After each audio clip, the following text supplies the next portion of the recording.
Hey friends, glad you're here at Wizardium. We've cooked up something special. What if the Founders magic bonded Harry and Hermione before Hogwarts? Liking and subscribing really helps us out. Okay, story time. Chapter 1. The burning in the bones. The cupboard smelled like old wood and shoe polish and the particular kind of quiet that comes from pretending you don't exist. Harry had gotten very good at that, pretending. He'd had 10 years of practice, and by now it was less like an effort and more like breathing, just something the body did without being asked. He folded himself into the corner of his cot, knees pulled to his chest, and listened to the Dursleys move around above him. Dudley was complaining about something. Aunt Petunia was agreeing with it. Uncle Vernon's footsteps were the heavy, deliberate kind that meant he'd had a good day at work and was feeling magnanimous, which was almost worse than the bad days because at least the bad days were predictable. July 15th, 3 more weeks until he turned 11. He didn't think much about his birthday usually. The Dursleys acknowledged it in the way they acknowledged most things about him, with the minimum possible investment. Last year he'd gotten a coat hanger and a pair of Uncle Vernon's old socks. The year before that, nothing at all, though Petunia had made a point of making Dudley's birthday cake an especially tall one, as if height were a form of compensation. Harry pressed his back against the wall and looked at the thin slice of hallway light under the cupboard door. He'd been trying to read a battered library copy of Encyclopedia Britannica Volume 7, because the school had stopped asking questions when he returned books that weren't on the curriculum, and he discovered that knowledge was one of the few things nobody could take back once you had it. But the light was bad and his eyes had started aching, and somewhere around the entry for electricity he'd set the book down and just sat. He was thinking about nothing in particular, or trying to. The burning started at exactly 9:30. It wasn't pain, not at first. It was heat, a deep cellular warmth that began somewhere in the center of his sternum and spread outward along his ribs like he'd swallowed a coal. Harry sat up straight, pressing his hand flat against his chest. His heart was beating normally. He didn't feel sick. He felt, if anything, more awake than he'd been in months. The way the air smells just before lightning comes down, electric and clean and charged with something that hasn't happened yet. Then it reached his hands. The warmth moved down his arms and pooled in his palms, and Harry turned them over in the dark and actually watched, with his terrible eyesight and everything, as faint lines of gold light traced themselves along the creases of his skin like rivers finding their beds. They didn't glow brightly. They were subtle the way embers are subtle, but in the cupboard dark they were unmistakable. What? Harry said to nobody. The lines pulsed once like a heartbeat that wasn't his. He pressed both palms to the floor of the cupboard. The wood went warm under his hands, and then, and this was the part he would spend a long time trying to explain to himself later, he felt something else. Not a presence exactly, more like an awareness, a direction. Like a compass needle swinging north, except the north was alive and confused and also very clearly terrified. Someone else was feeling this too. He knew it the way you know things in dreams without needing evidence, the knowing arriving whole and complete. Someone else somewhere in England had their hands pressed against something solid and was staring at them with the same bewildered, wide-awake expression he was almost certainly wearing right now. He couldn't see them, he couldn't hear them. But he could feel them feeling him, like two people standing on opposite sides of a wall, realizing at the same moment that the wall is made of glass. Hello, he thought, which was absurd. The awareness sharpened, focused. Then, like a radio signal cutting through static, oh no, not words, not exactly. More like the shape of words, the emotional texture of them, the very specific flavor of someone who is extremely intelligent encountering a problem they don't immediately have a solution for and finding that deeply unacceptable. Harry almost laughed. He didn't know why. There was nothing funny about glowing hands and mysterious presences. But something about that particular emotional signature, that precise, bristling oh no of a person who was used to having answers, struck him as deeply, genuinely funny, and he pressed his free hand over his mouth to keep from making a sound and waking the Dursleys. The gold lines faded slowly. His hands cooled, but the awareness didn't go away. It settled somewhere behind his sternum like a second heartbeat, quiet and steady and completely, utterly new. Harry sat in the dark for a long time after that. He thought, I should be frightened. He wasn't, though. He was the opposite of frightened. He was, in the most inexplicable possible way, the opposite of alone. Hermione Granger was in the middle of proving a point to herself when it happened. She was sitting cross-legged on the sitting room floor, surrounded by a precise arrangement of books, Magical Theory by Adalbert Waffling, A Beginner's Guide to Transfiguration, and 3 volumes from her father's bookshelf about quantum physics and the nature of parallel systems, which she'd been attempting to synthesize into a unified framework for understanding why magic worked the way it did. Her parents were in the kitchen. The clock on the mantel said 9:27. She had 2 more pages of notes to cross-reference before she could even begin drawing conclusions, and she was entirely in her element. The burning hit her like falling into sunlight. Hermione dropped her pen. She looked at her hands. The lines of gold light were already there, tracing her palms and the insides of her wrists, pulsing with a rhythm that was not quite her own heartbeat. She recognized the theoretical structure immediately. She'd read about magical resonance signatures in Waffling, The idea that sufficiently powerful magic could leave physical traces, but that was academic. This was happening to her, which was a completely different category of experience, and she felt the gap between knowing and knowing open up under her feet like a trap door. "Mum," she called and then stopped because what would she say? "Mum, my hands are glowing." She pressed them flat against the carpet instead and breathed. In 2-3, out 2-3, she'd learned that trick when she was 7 and the anxiety got bad, the particular kind of anxiety that lives in gifted children who have figured out that the world is large and mostly indifferent to them being good at things. The breathing helped. And in the space the breathing created, she felt it, someone else. She'd read about legilimency, the magical art of reading minds, but this wasn't that. This wasn't an intrusion, it was more like resonance, like plucking a guitar string and feeling the matching string in another instrument vibrate in sympathy. Someone somewhere was experiencing the exact same thing she was experiencing, and their particular flavor of it was, she sorted through her emotional vocabulary, which was very well developed for an 11-year-old, calm, not numb, not shut down. Genuinely, confusingly calm, in the way that people who have survived a great deal of uncertainty sometimes are, steady, like a pilot keeping hands level on the controls even though they can't see the runway. Hermione found that steadiness and grabbed onto it. Oh no, she thought, which was her brain's automatic response to being confronted with something she didn't understand and couldn't immediately catalogue. And she absolutely felt, the other person almost laugh. Which was not the reaction she'd been expecting. She sat very still for a moment, working through the implications as systematically as her current state of shock allowed. Something had happened, something magical. It had happened to her and simultaneously to someone else.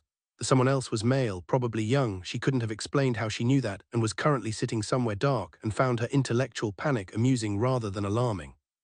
That last part was either reassuring or deeply irritating. She hadn't decided yet. She picked up her pen, she wrote in her neatest handwriting at the top of a fresh page, "Something has bonded us. Need to find out what, need to find out who." Then she underlined it twice because underlining things made her feel more in control. The gold light faded from her hands. The second heartbeat stayed. She found the passage in Hogwarts, a history 4 days later. It was a footnote. A footnote in a footnote, technically, a reference in the annotated edition to a passage in Arcane Foundations of the British Magical Tradition by Phineas Clearwater, published 1887 and apparently out of print for the past 60 years. The footnote read, "See also Clearwater's discussion of the Concordia Bond, Chapter 12, though most contemporary scholars consider his interpretation fanciful." Hermione considered the phrase "most contemporary scholars consider his interpretation fanciful," and mentally crossed off every single one of those scholars from her list of people worth listening to. She got the Clearwater volume from the London Library via an interlibrary loan which took 3 days that felt like 3 years. She read it in one sitting. Chapter 12 was 47 pages long and very dense, and she took 11 pages of notes. When she was done, she sat back and looked at the ceiling for a moment. Then she said very quietly, "Oh." Then she said somewhat less quietly, "Oh, this is extraordinary, the Concordia Bond." According to Clearwater, and he cited primary sources, which meant he was not being fanciful, he was being accurate, and the contemporary scholars were simply afraid of what they were looking at. The 4 founders of Hogwarts had created it together in the final year before Salazar Slytherin's departure from the school. It was their collective failsafe. Their acknowledgement that there would be dark ages ahead, ages when the institutions they'd built might fail, when Hogwarts itself might become more political machinery than School of Magic. In those ages, they wanted something to exist that wasn't beholden to any single house, any single ideology, any single bloodline. So they built a bond, a living magical covenant woven into the very ley lines that ran under Hogwarts. It would wait, patient as stone, dormant as seed, until the conditions were exactly right. 2 children, complementary in power and nature, whose combined potential was what Clearwater called of catalytic sufficiency for an age of crisis. It would find them before Hogwarts found them. It would bind them before the world could divide them. It had never activated in 1,000 years, until now. Hermione closed the book. Her hands were steady. Her mind was running at a kind of elevated clarity that she'd only ever felt during the best moments of the best exams, when everything clicked into place simultaneously. She needed to find the other person. She picked up her pen and started a new list. She found him on a Tuesday 3 weeks later, the way she found most things, through research and a willingness to follow a line of reasoning wherever it led, no matter how uncomfortable the destination. The bond had a direction to it. She'd mapped it carefully, noting the days when the resonance felt stronger or weaker, correlating it with her physical location as she moved around London with her parents. It pointed northwest from their house in South London. It was consistent. It was reproducible. She triangulated it twice because once was never enough and arrived at a specific postcode in Little Winging, Surrey. She told her parents that she needed to visit a classmate she'd made contact with, which was technically true in every way that mattered, and that it was very important for her preparation for Hogwarts. Her parents, who had been navigating their daughter's intensity since she was approximately 4 years old, exchanged a look and then agreed, on the condition that her father drove her and waited nearby. The house on Privet Drive was aggressively normal. That was her first impression, that someone had tried very hard to make it look like nothing had ever happened there. Neat lawn, painted shutters, flower beds. The whole street had the particular quality of a place that valued sameness the way other places valued history. Hermione stood on the pavement and felt the bond's direction settle into certainty. She was in the right place. She squared her shoulders, which was something she did when she was about to do something she was nervous about but was going to do anyway, and walked up the front path and knocked. The woman who answered was thin and blonde and looked at Hermione the way most people look at unexpected insects, with the strong impression that she'd prefer to shut the door again immediately. "Hello," Hermione said. "I'm looking for Harry Potter. I believe he lives here." The woman's expression did something complicated and unpleasant. "He's not available." "I think he is," Hermione said pleasantly, and felt the bond pulse in her chest and said with complete and genuine certainty, "And I think he knows I'm here."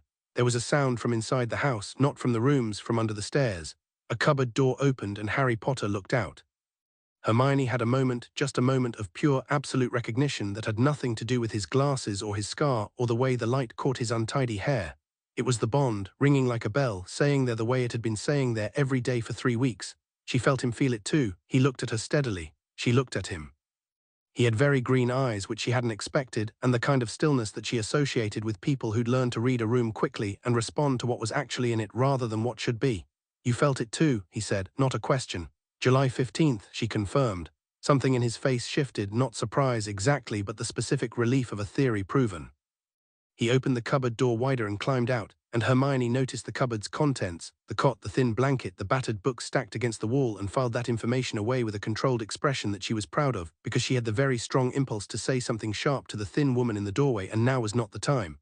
"I'm Hermione Granger," she said. "Harry Potter," he said. "I know, I researched." She paused. "I've found out what the bond is.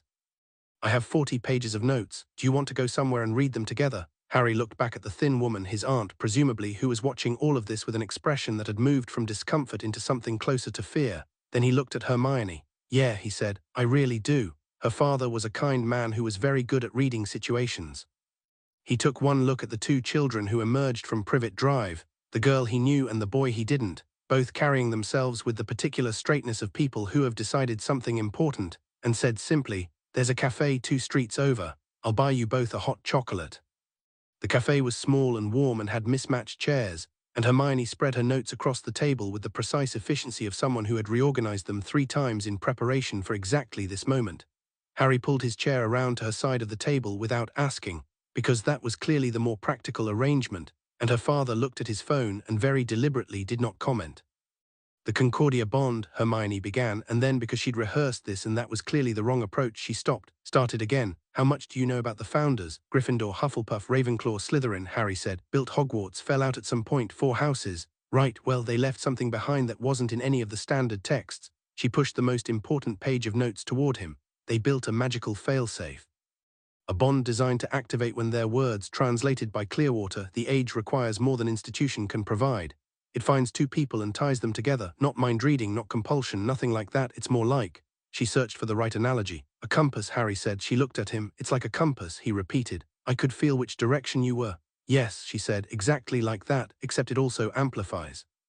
According to Clearwater, 2 bonded individuals draw on a shared magical reserve, which means their combined capacity is not additive but multiplicative," Harry said with the tone of someone working through the logic in real time. Hermione paused. "Have you read waffling?" "I've read everything the library had on magic, which wasn't much, but enough to understand the principle." She looked at him for a moment, really looked, and recalibrated slightly. He'd been doing this too, she realized. Researching, reading, preparing, with less information and worse resources, sitting in a cupboard that was not designed for reading, and he'd still arrived at the same conclusions she had. "I haven't told my parents what the bond actually means," she said carefully. "Just that I'd found a magical connection I needed to investigate, which is true, but they're going to have questions." "The Dursleys didn't notice," Harry said. "Or they chose not to, they're good at that." There was no bitterness in his voice, just a matter-of-fact accuracy that was somehow worse. Hermione made a decision. "You should come with us to Diagon Alley," she said. "My parents were already planning to go when our letters arrived. We'll take you. It'll be easier to navigate everything if we're together from the start. We've only known each other for 20 minutes. We've known each other since July 15th, she corrected. "This is just the first time we've been in the same room." Harry was quiet for a moment, then quietly, "The Dursleys won't like it." "I don't think they're going to be given a choice," Hermione said, and she meant it completely. Harry looked at her. The corner of his mouth moved. "No," he said, "I don't think they are. The letters arrived that evening. both of them at the same time, which shouldn't have been possible given that they were at different houses miles apart, but the bond apparently had opinions about that. Harry's letter arrived via a tawny owl that appeared at the tiny window of the cupboard under the stairs with a focused determination that suggested it had been waiting specifically for this moment. Hermione's arrived via a handsome barn owl that her mother found perched on the kitchen windowsill as if it owned the property. She knew it had arrived simultaneously because she felt Harry's reaction, not the specific emotion, but the quality of it. The precise emotional texture of someone whose world is validating itself in real time. She'd already read her letter 3 times by the time her parents sat down to have the conversation she'd been building toward for 3 weeks. They were good parents, thorough, reasonable, the kind of people who didn't dismiss things they didn't understand. Her father had spent the afternoon quietly reading everything she'd given him about the Concordia bond, and her mother had asked exactly 3 incisive questions and then gone very thoughtful. They processed things differently from each other but arrived at the same places eventually. He was living in a cupboard, her mother said. It wasn't a question. A cupboard under the stairs, Hermione confirmed. Yes. Her mother and father looked at each other with the specific communication of people who have been married for a long time. We'll pick him up in the morning, her father said. I thought you'd say that, Hermione said. We're bringing him to Diagon Alley, we're making sure he gets what he needs, and then we're going to have a longer conversation about his living situation. Her mother had a pleasant voice and a titanium backbone, which was where Hermione had gotten hers. Is that acceptable to you? Very, Hermione said. She sat with the bond that night, quiet in her bed, and felt the other heartbeat steady, slightly bewildered by the turn events had taken. But underneath the bewilderment there was something that she'd come to recognize over the past weeks. The particular warmth of someone who is used to having nothing, beginning, slowly and carefully, to believe they might have something. She pressed her hand over her sternum and thought firmly, tomorrow, Diagon Alley, don't be late. She felt something that wasn't quite amusement and wasn't quite warmth but was somewhere in between. His answer, she was starting to learn the texture of it. She closed her eyes and for the first time in months fell asleep easily. The Dursleys answered the door at 8 in the morning to find Hermione Granger, her parents, and a very organized argument. Hermione stood on the doorstep and let the adults talk, which was the strategically correct choice even if it was deeply unsatisfying. Her father was an orthodontist, which meant he had excellent people skills and a pleasant face, and an absolute bedrock refusal to be moved from a position once he'd taken it. Her mother was a force of nature in a sensible cardigan. The Dursleys, who clearly operated on the assumption that people could be repelled through sheer disapproval, encountered 2 adults who were impervious to disapproval, and seemed to be suggesting in the most polite possible terms that Harry Potter would be accompanying them today, and there was nothing actually stopping that from happening. Vernon Dursley went very red. He said several things that Hermione's parents responded to in calm, measured tones. Aunt Petunia stood slightly behind her husband with the expression of someone who has understood something they'd rather not have. Harry appeared at the top of the stairs with a small backpack and his letter, and a look of such controlled, deliberate calm that Hermione felt the bond ring like a tuning fork. He'd been ready since before they knocked. He'd been ready. He came down the stairs and stood beside Hermione and her parents, and looked at Vernon Dursley without a single trace of apprehension. I'll be back this evening, he said. It was politely phrased. It was absolutely not a question, Vernon sputtered. Now see here, thank you for having us, Hermione's mother said warmly and put her hand between Harry's shoulder blades and steered them all toward the car, and that was that. Harry stood on the pavement in the morning sun for a moment, blinking. Then he looked sideways at Hermione. That was very efficient, he said. My mother's a dentist, Hermione said. She's professionally trained to make things go smoothly. That's not what dentists. Get in the car, Harry. He got in the car. And as her father pulled away from Privet Drive and Harry Potter looked out the back window at the house getting smaller, Hermione felt something in the bond shift, not seismic, not dramatic, just a quiet settling, like a stone finding its place at the bottom of a river. Like something finally, after a very long time, landing somewhere it was supposed to be. She looked out her own window and let him have the moment, but she was smiling. The bond had been full of information for 3 weeks, but most of it was abstract direction, emotional texture, the occasional sharp spike of something too specific to ignore. What it hadn't told her was how it felt to be physically near him. She found out sitting in the back of her parents' car on the A316, somewhere between Richmond and the city. The resonance that had been a background hum for 3 weeks suddenly had resolution, like switching from radio static to clear signal, every frequency snapping into place at once. The warmth in her sternum was warmer. The second heartbeat was louder. She could feel the shape of his thoughts not as words but as movement, the way a river has direction without you needing to see the water. He felt it too. She knew because he went very still beside her, not in a frightened way but in the listening way she'd come to associate with him. It's stronger, he said quietly, not for her parents. Proximity amplification, she murmured back. Clearwater mentioned it. We've been at the edge of each other's range for 3 weeks. Is it going to do anything else? He wasn't asking nervously. He was asking the way she asked questions, information gathering, already planning for what the information would require. Yes, she said, but I don't know the full extent yet. I need more data. Right, he was quiet for a moment. I've been thinking about the amplification, the shared reserve. What about it? If it's multiplicative and not additive, he said, working it through, and if we can learn to draw on it intentionally, we'd be more powerful than either of us alone by a significant factor, Hermione finished. She'd done the theoretical modeling. She'd kept it to herself because putting those numbers into words felt like tempting something. But now, sitting next to him in the back of the car with the bond humming between them like a live wire, it felt less like temptation and more like simple fact. Yes, that's what it means. Harry nodded slowly. She watched his face. He didn't look delighted. He looked like someone doing very careful arithmetic, making sure the sum was right before trusting it. She liked that. She liked it quite a lot, actually. We should figure out how to use it properly, he said. I have a training plan, she said immediately. He turned to look at her and she saw the almost laugh again, not mocking, genuinely amused. Of course you do, he said. It's a good plan, she said. I don't doubt it. Outside the window, London was expanding around them, the city thickening, and somewhere ahead the leaky cauldron was waiting, and through it, a whole world that neither of them had really belonged to yet. Hermione felt the bond settle between them like a shared breath. She thought about what Clearwater had written in the final pages of Chapter 12, the part she hadn't mentioned yet because she was still working out what to do with it. He'd written in his careful Victorian hand, "The Concordia bond does not create what is not already there. It finds, it reveals. Whatever these two children become to each other, allies, partners, something for which we may not yet have a sufficient word, it was always going to be this." The bond merely ensured they would not miss each other in the dark. Hermione pressed her fingers against her sternum where the second heartbeat lived. The city opened ahead of them and she thought, let it try to be ready for us, because nothing the wizarding world was preparing to show them today had any idea what was coming. She was going to enjoy that enormously. Chapter 2, The Weight of Golden Light. The leaky cauldron smelled like centuries of spilled butterbeer and wood smoke, and the particular mustiness of a building that had never quite decided whether it was a pub or a portal. Hermione walked through the door first, because she'd been building a mental picture of this place since she was 9 years old, and read the first passing reference to it in a second-hand copy of Fantastic Beasts, and reality owed her the satisfaction of being checked against expectation. It was dimmer than she'd imagined. Louder too, the lunchtime crowd was a dense press of pointed hats and robes in colors that ranged from sober black to an aggressive violet that she suspected belonged to the man in the corner who was also, inexplicably, wearing a live frog on his hat as an accessory. The barman was bald and looked like a thumb had been used to smudge his features slightly in every direction. Her parents stopped just inside the door with the careful expressions of people who are processing a large amount of new information and choosing not to react to any individual piece of it. Harry stepped in beside her. She felt him take it in, not with the overwhelming reaction she might have expected from someone who'd grown up knowing nothing of this world, but with that steady, cataloguing attention she was becoming familiar with. He was already watching the room's edges. Already noticing exits, already reading people. It's exactly like the books described, she said quietly. You've read books about this place specifically. I've read every book that mentioned it in passing and cross-referenced the descriptions, she said. It's a good approach. It really is, he agreed. Tom the barman caught sight of them and then caught sight of Harry's forehead, and for a moment every bit of professional neutrality left his face and something else moved through it, awe, recognition, the very specific expression of a man who has just seen a piece of living history walk through his door. He opened his mouth. We're just passing through, Harry said pleasantly. Thank you. He said it before the man had spoken a word.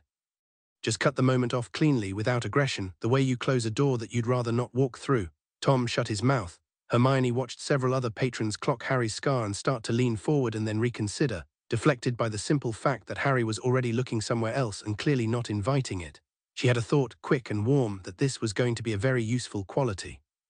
Her father had his hand on the door to the back courtyard, already consulting the printed instructions she'd given him. The brick, he said, checking. Third from the left, second from the top. Up from the rubbish bin, Hermione confirmed. Tap it 3 times. He tapped it. She felt Harry go still beside her as the wall began to move, the bricks folding back from each other, spiraling outward, the opening widening until it was an arch tall enough for a giant and wide enough for a whole life's worth of expectation. Diagon Alley opened before them like an answer to a question she hadn't known she was asking. Even having read everything available, it hit her differently than she'd expected. The scale of it, the way it went on, bending around a curve she couldn't see past, shops stacked on shops with signs hanging at every angle, owls crying from the premises of earlops, a cauldron shop with its wares arranged in the window in graduated sizes like nested cups, the smell of parchment and potion ingredients, and something that might have been dragonhide leather coming from 3 different directions at once.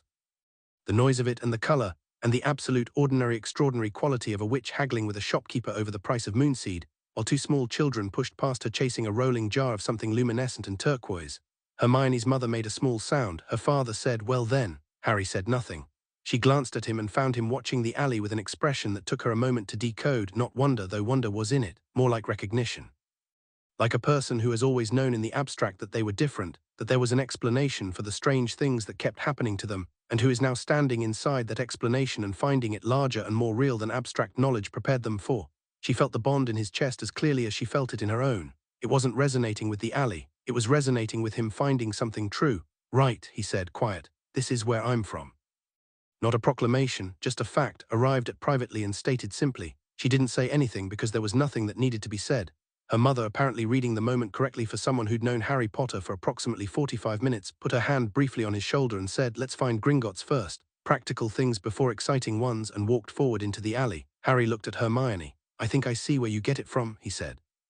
"The practicality or the titanium spine?" "Both." She straightened her own spine reflexively and walked forward. He fell into step beside her, easy as breathing, and she thought, this is what the bond does that Clearwater couldn't quite explain. It doesn't make you the same person. It makes walking next to each other feel like the most natural thing in the world.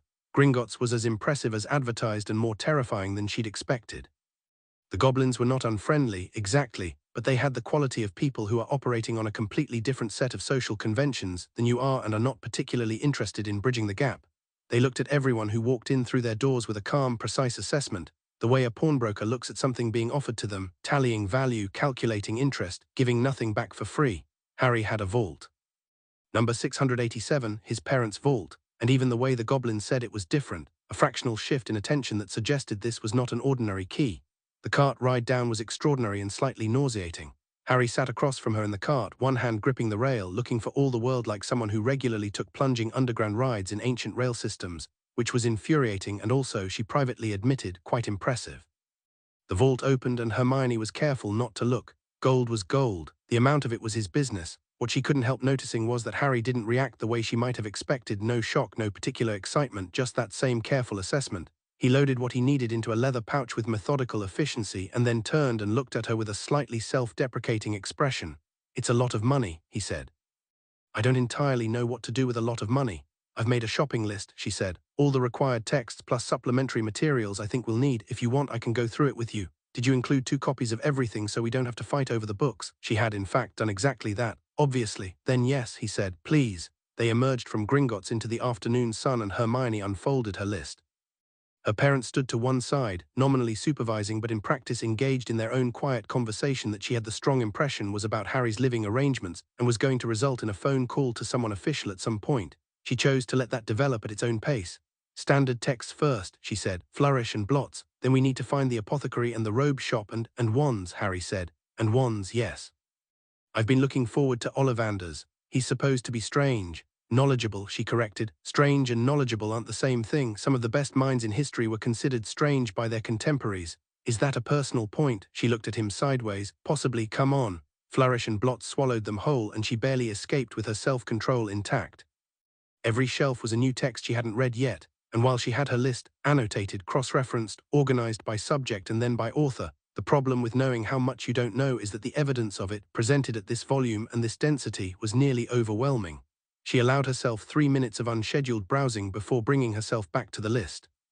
Harry, she noticed, had gone immediately to the section labeled reference and was standing very still in front of a series of thick volumes with the expression of someone restraining themselves with great effort from pulling all of them off the shelf at once. "Get whatever you want," she said, passing him. "I don't know what half of these are. That's what makes them interesting." He pulled 3 volumes off the shelf with the specific deliberateness of someone who has learned to not take things for granted. She thought about the library books she'd seen in the cupboard. She thought about a boy who taught himself to read through curiosity and library cards and very bad lighting. She pointed him toward 2 more volumes she'd flagged as important but not required, and he took those too, and she told herself firmly that the thing in her chest that wasn't the bond was just satisfaction at efficient resource allocation. The robes were less interesting but more necessary. Madame Malkin was brisk and professional and apparently used to measuring children who were vibrating with impatience. She measured Harry first and Hermione watched the measuring tape do its work and noticed the small scars on his forearms and filed that away with everything else she was filing away, under the category of things to understand better when there is time. Then Madame Malkin measured her and Harry sat in one of the chairs along the wall with his new books and read, and she thought, this is already more natural than most things have been. Ollivanders was the last stop before lunch. The shop was narrow and tall and had the quality of a held breath. The smell hit her first, wood shavings and something older, something that reminded her of ozone and old parchment, and the very specific smell of a library in a thunderstorm. Boxes were stacked floor to ceiling in columns that shouldn't have been structurally stable but apparently were, by some principle she suspected was magical rather than architectural. Mr. Ollivander appeared from between two columns as if he'd been waiting behind a curtain and had chosen the most theatrically appropriate moment to step through it. He was old in the way that very significant things are old, not decrepit, but layered. Like he'd accumulated years the way rivers accumulate sediment, and what remained was dense and clarified and not at all soft. He looked at Harry first. His pale eyes did the same cataloguing thing the goblins had done but different, sharper, and aimed somewhere the goblins hadn't been looking. He looked at the scar, he looked at Harry's hands, he looked at his eyes, which were Lily Potter's eyes, and something moved through Ollivander's face that was too complicated to name. "Harry Potter," he said softly. "I wondered when I'd be seeing you. Your father, holly 11 inches, mahogany pliable. Your mother, willow 10 and a quarter, swishy. And you, Mr. Potter, I remember every wand I've ever sold. I have been wondering for some time what the wand is that will suit you." He was already moving among the shelves, pulling boxes with the efficiency of long practice, murmuring to himself. Harry watched him with polite patience, and then the old wandmaker stopped. He turned. He looked at Hermione. She met his gaze steadily, because she'd been meeting the gazes of adults who found her surprising since she was 4 years old, and she'd gotten very good at it. "And you are," he said slowly, "not registered in my records. My parents are Muggle-born," she said. "I'm Muggle-born, first generation." He continued looking at her for a moment in a way that felt less like he was seeing her and more like he was seeing something behind her or inside her, which was less comfortable. "No," he said very quietly, "not first generation. There is magic in your line, Miss Granger, Hermione Granger. Miss Granger that goes further back than one generation. It simply chose to sleep for several." He cocked his head. "Interesting, and you are—" He stopped. His gaze moved between her and Harry very slowly. "Oh," he said. It was a very different "oh" from the one she'd said reading Clearwater. His was the "oh" of someone encountering something they'd read about but never expected to see with their own eyes.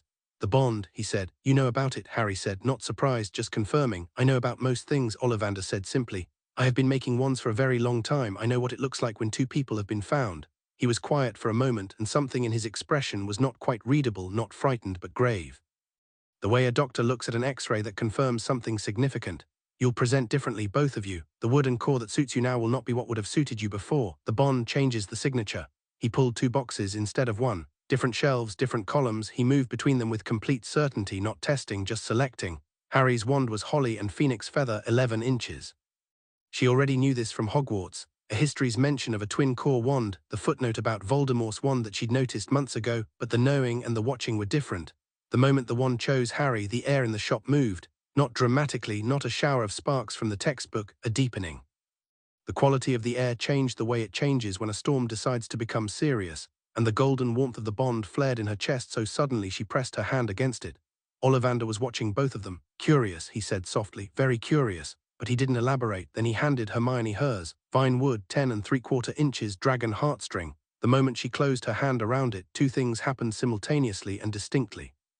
The first was a sensation like every book she'd ever read snapping into sudden legibility, not knowledge added, but access clarified, like her magic had been speaking a dialect it now spoke fluently. The second was the bond blazing between her and Harry like a struck match, bright and directional, and she felt his wand's magic and her wand's magic reach toward each other across the 8 feet of shop floor between them, an unmistakable resonance. Ollivander said nothing. He looked at both wands, both children, and his expression was doing several things at once. "I am not in the habit of unsolicited advice," he said finally. "However, I will tell you this much. The twin cores that bound two wands in this shop long ago bound a fate that has been building for 30 years. And now two wands that are not twins but are nonetheless in conversation have been chosen in this shop on the same afternoon." He paused. "Be very careful with what you've been given.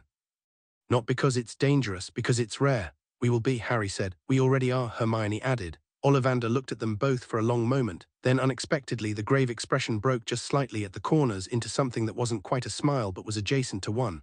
"No," he said almost to himself, "I don't suppose anyone told you to be careful in the dark. You already know how to see in it." He took their payment with the brisk efficiency of a man returning to normal operational mode after a brief extraordinary interlude, and they stepped back out into the alley. Harry turned his wand over in his hand, looking at it. "Twin cores," he said quietly. "His and Voldemort's," Hermione said. She'd made the decision on the way here not to call him you-know-who because the fear attached to a name was a power given freely and she didn't intend to give it. "Phoenix feather from the same phoenix. Ollivander mentioned it in some historical records I found." Harry turned the wand once more. "And ours are in conversation. That's his word for it. I need to find what the technical distinction is between twin and conversant cause. It probably matters. I'll add it to the research list. You're keeping a research list? You inspired me. She looked sideways at him to check if he was making fun of her. He wasn't. He was watching the alley with that clear, level gaze, one now stowed in his new robes, looking like someone who has just received confirmation of something important and is already planning the next 10 steps. She thought Clearwater was right. This was always going to be this. She added it to her private file of things she was not going to say out loud yet because some truths need time to set before you speak them. Lunch was at a small cafe on the alley's quieter northern stretch, where the shops sold more esoteric supplies and the foot traffic was thinner. Her parents had clearly decided that they were going to be entirely normal about everything, which meant her father asked Harry careful questions about what he'd read so far, and her mother insisted on ordering enough food for 3 children and watching with a politely neutral expression, while Harry ate with the quiet thoroughness of someone who doesn't always know when the next meal is coming. Hermione watched her mother register this and decide not to say anything about it, which was its own form of loudness. Your letter says term starts September the 1st, her father said, setting it on the table. The Hogwarts Express from King's Cross, platform 9 3/4. He paused. I'm not going to pretend I'm not concerned about the fraction. It's a concealed platform, Hermione explained. The barrier between platforms 9 and 10 is a concealed entrance. You walk through it. I've researched the mechanism. It's a form of selective permeability charm keyed to magical signature. Right, her father said, so we just walk into a wall. Confidently, Hermione said, the confidence is important. And what if we're not confident? Then you end up with a concussion on the non-magical platform, I'd imagine, she said, so be confident. Her mother looked at Harry. Will someone be bringing you to the platform? A pause, one beat too long. I'll sort it, he said. We'll take you, her mother said with the pleasantness that was load-bearing rather than decorative. We're already going. It would be silly to take 2 cars. Harry looked at his hands for a moment. Then, thank you. It came out more genuine than most things he'd said all day, which said something about how carefully he rationed genuine things. And Hermione thought about the cupboard again and decided she was going to be very systematic about making sure he had less need for that particular rationing going forward. She took a chip off his plate without asking because she was testing a theory. He looked at her plate, took a chip off it without asking and ate it and didn't say anything. The bond hummed with something that felt like amusement.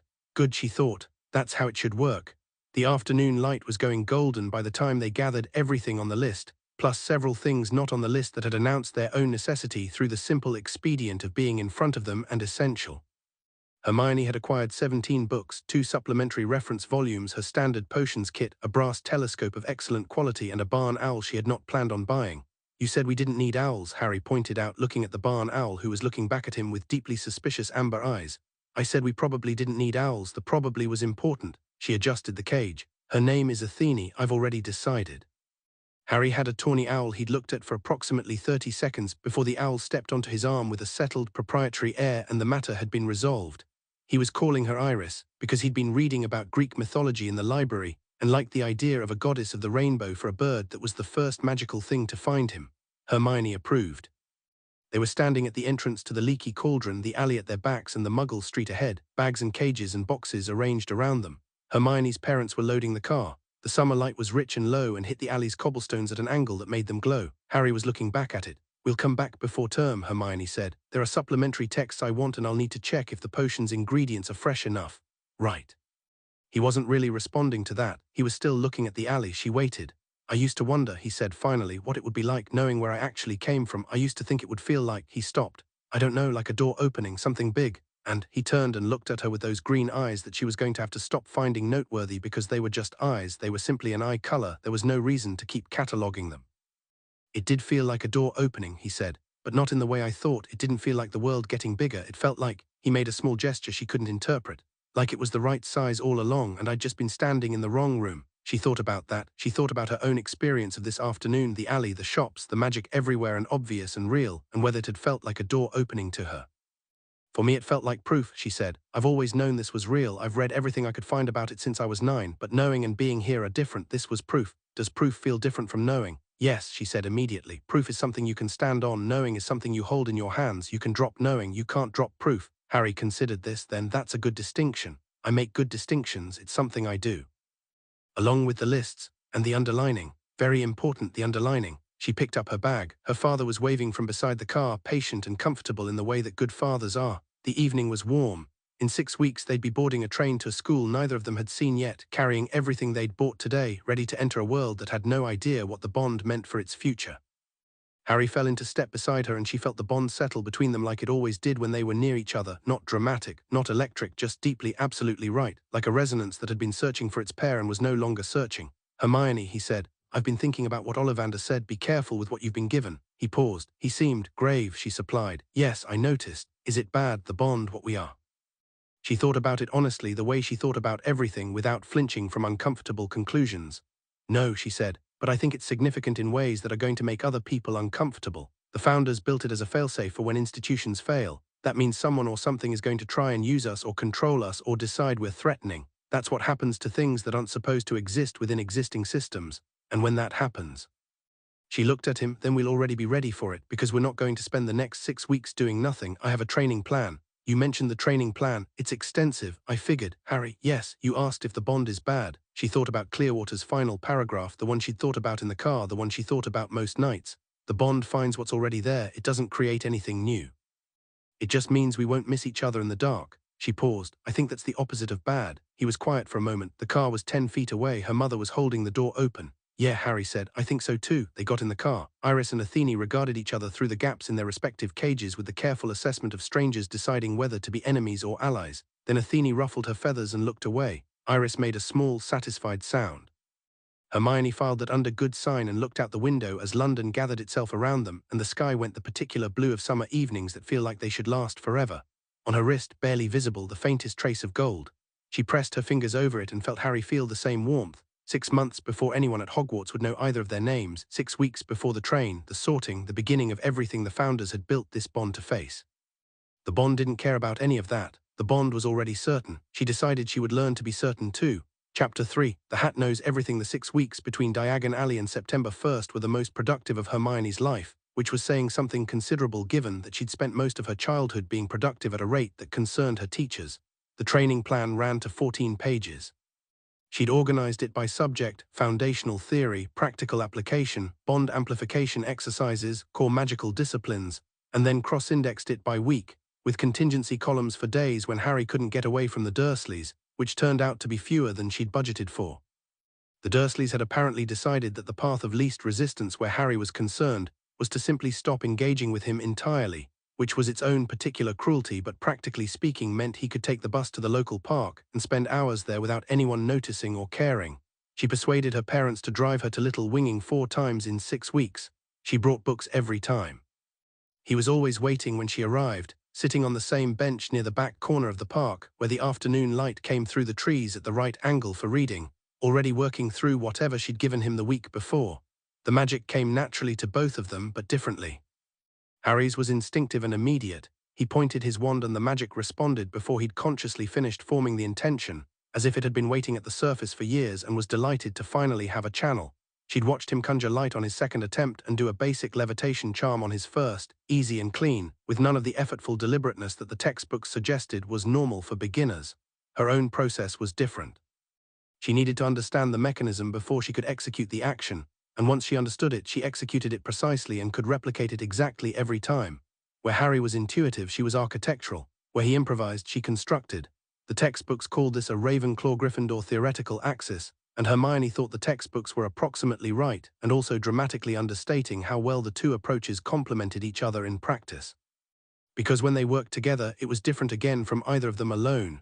They discovered this on the 3rd week by accident, the way most important discoveries happen.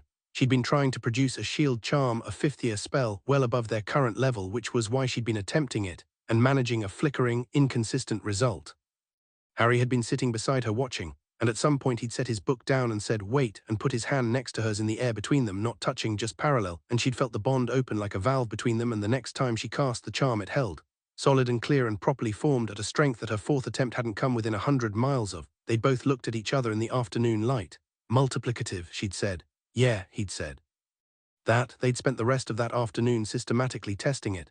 The bond didn't require physical contact, proximity and intention were enough, but focusing it consciously, actually choosing to open the channel and share the magical reserve produced results that neither of them could achieve alone, not just in magnitude but in quality. His instinct fed her constructions with a fluency they wouldn't otherwise have had. Her architecture gave his instinct a precision it naturally lacked. Together they were something neither of them had a proper word for yet. She added 7 pages to the training plan. Her parents had the conversation with someone official the week after Diagon Alley. She didn't know who exactly, though she suspected some branch of the Ministry of Magic was involved because her mother came home from work one afternoon with the look of a woman who has spoken to a bureaucrat and found them insufficiently responsive. 3 days after that, a woman from something called the Wizarding Family Services Office appeared at their door, took one look at the description of Harry's living arrangements, and departed with the expression of someone composing a strongly worded report. Nothing dramatic changed. Harry still lived on Privet Drive. But something shifted at the house on Privet Drive. The specific quality of the Dursleys' hostility modulated from active to purely passive, and Harry said one afternoon with the same even tone he used for most things that he'd been given Dudley's second bedroom, which had actual windows. "That's progress," Hermione said. "It's a very low bar," he said. "Progress doesn't care about the height of the bar," she said, "only the direction." He'd looked at her sideways. "Is that from one of your books?" "No, I made it up just now. It's a good one." "I know," she said, and went back to her notes. The thing she was privately working through during those 6 weeks in the margin of her notes in the small hours when she couldn't sleep was the question of the bond's full implications. Clearwater had been thorough but not exhaustive. He described the activation, the amplification, the shared reserve. He'd been less specific about the longer-term development of the bond, about what it became as the two bonded individuals grew in power and in relationship to each other. She thought she understood the shape of it even if she couldn't quantify it yet. It grew, that was the thing. The bond wasn't a fixed thing that had been assigned to them, it was a living covenant, and like all living things it responded to what was fed into it. Every afternoon in the park, every hour they spent working through her plan, every conversation that started about magic theory and ended somewhere she hadn't expected, all of it was feeding the bond, deepening it, making the resonance between them more clear and more complex simultaneously. She'd read about this in other contexts, relationships that amplify rather than constrain, the kind of partnership where proximity makes both people larger rather than smaller. She'd read about it academically and thought she understood it. Now she was inside it and finding, with some private astonishment, that the academic understanding had not adequately prepared her for the actual experience. She wrote on the last page of her training notes, in very small handwriting that she immediately reconsidered, and then left anyway, "He makes me less afraid of things I can't quantify." Then she turned the page and wrote 17 equations about magical resonance theory, because balance was important. September 1st was grey and gold and smelled like rain that hadn't decided to fall yet. King's Cross was the particular organised chaos of a major London terminus on a weekday morning, trolleys and announcements and the overwhelming smell of coffee from 3 different chains, families moving in formation toward their platforms, pigeons doing pigeon things in the rafters. Hermione had been here before, she knew the geography. She walked through it with the confidence of familiarity, her trolley loaded with trunk and Athene's cage, her parents on either side. Harry was already there when they arrived, standing near the barrier between platforms 9 and 10 with his own trolley and Iris, and a look of composed readiness that she recognized by now as his default state for walking into new situations. He'd been here 30 minutes early. She'd timed her arrival for 20 minutes early and had not anticipated being beaten to the junction. "You're early," she said. "So are you," he said. "I'm 20 minutes early. I'm 30. She considered making a point about this and decided it was not the right morning for it. Her mother hugged her. Her father shook Harry's hand and then, apparently deciding that was insufficient, hugged him too, which Harry endured with a sort of startled stillness that broke after about 2 seconds into something that looked very much like relief. Her mother then also hugged Harry, who said "oh" in a quiet voice, and Hermione found something in the back of her throat that she swallowed firmly and looked at the barrier. "We go through together?" Harry asked. "Together," she confirmed. They walked at a steady pace toward the solid brick barrier between 2 platforms, and there was a moment, just before they reached it, where the logic of existing reality pushed back against them, the absolute sensible certainty of a wall being a wall, and she felt it in Harry too through the bond, that tiny instinctive flinch. Then they stepped through and the wall wasn't a wall and they were somewhere else. Steam from the Hogwarts Express hit her first, great billowing clouds of it, scarlet engine brilliant in the grey morning, the platform alive with noise and movement and the very particular smell of magic-infused coal smoke. Families everywhere, children in robes, owls, cats, a toad somewhere making its presence known vocally, an older student levitating 3 trunks at once and looking mildly harassed, a pair of red-headed twins causing some variety of controlled chaos near the front of the train. Hermione stood on the platform and felt the bond flare with something that was specifically Harry's, not wonder this time, something more careful than wonder, searching almost, the same way he'd looked at Diagon Alley but more focused, like he was looking for something particular in the crowd. She understood, he was looking for it the way orphans look at family photographs of other families, wanting the thing without entirely believing it exists for you. "Come on," she said, and walked toward the train. They found a compartment 2/3 of the way along, empty, facing forward, with good sight lines to both ends of the corridor. Hermione had opinions about compartment selection, and she'd shared them with Harry in week 4 of the training plan under the heading Situational Awareness Basics, so he didn't comment on her logic. The train filled around them. The corridor outside their compartment window was a constant flow of noise and color. She sorted her carry bag with methodical efficiency, train reading on top, notes in the middle, clear water at the bottom because she wasn't done with clear water, and looked up to find Harry watching the platform through the window. She watched him find them. The Weasleys, the entire catastrophically red-headed family, navigating the platform with the comfortable ease of people who have done this many times before, specifically a tall boy about their age with ears that were going slightly pink from the cold, and the expression of someone trying to look more experienced than they felt. She felt Harry register the boy with recognition, not personal recognition, not familiarity, but the recognition of a quality. Someone awkward, honest, and decent in the recognizable way that decent people are. She thought, he'll be important. The boy looked at their compartment. Harry lifted his chin slightly, the most minimal possible invitation. The boy looked both ways down the corridor as if checking whether someone better had already claimed the seat, decided apparently not, and slid the compartment door open. All right if I sit, everywhere else is packed. Go ahead, Harry said. The boy sat. Arranged his rat. There was a rat, an ancient and thoroughly unimpressive-looking creature called Scabbers, in his lap, looked at both of them. His eyes snagged on Harry's forehead for a fraction of a second, and then noticeably he pulled them away. She appreciated the effort. Ron Weasley, he said. Harry Potter, Hermione Granger, she said. Ron Weasley processed this with the specific expression of someone doing rapid arithmetic. Both of you, you're both, are you two friends then? Yes, they said at the same time, and Ron's eyebrows went up. Right, he said. Right, okay. He looked at Scabbers, who appeared deeply unconscious. My brothers said Hogwarts would be well. He seemed to recalibrate whatever he'd been going to say. It's my first year. Ours too, Harry said. Your first, Ron blinked. But you're Harry Potter. I thought you grew up knowing everything about. I grew up in a cupboard under the stairs, Harry said pleasantly.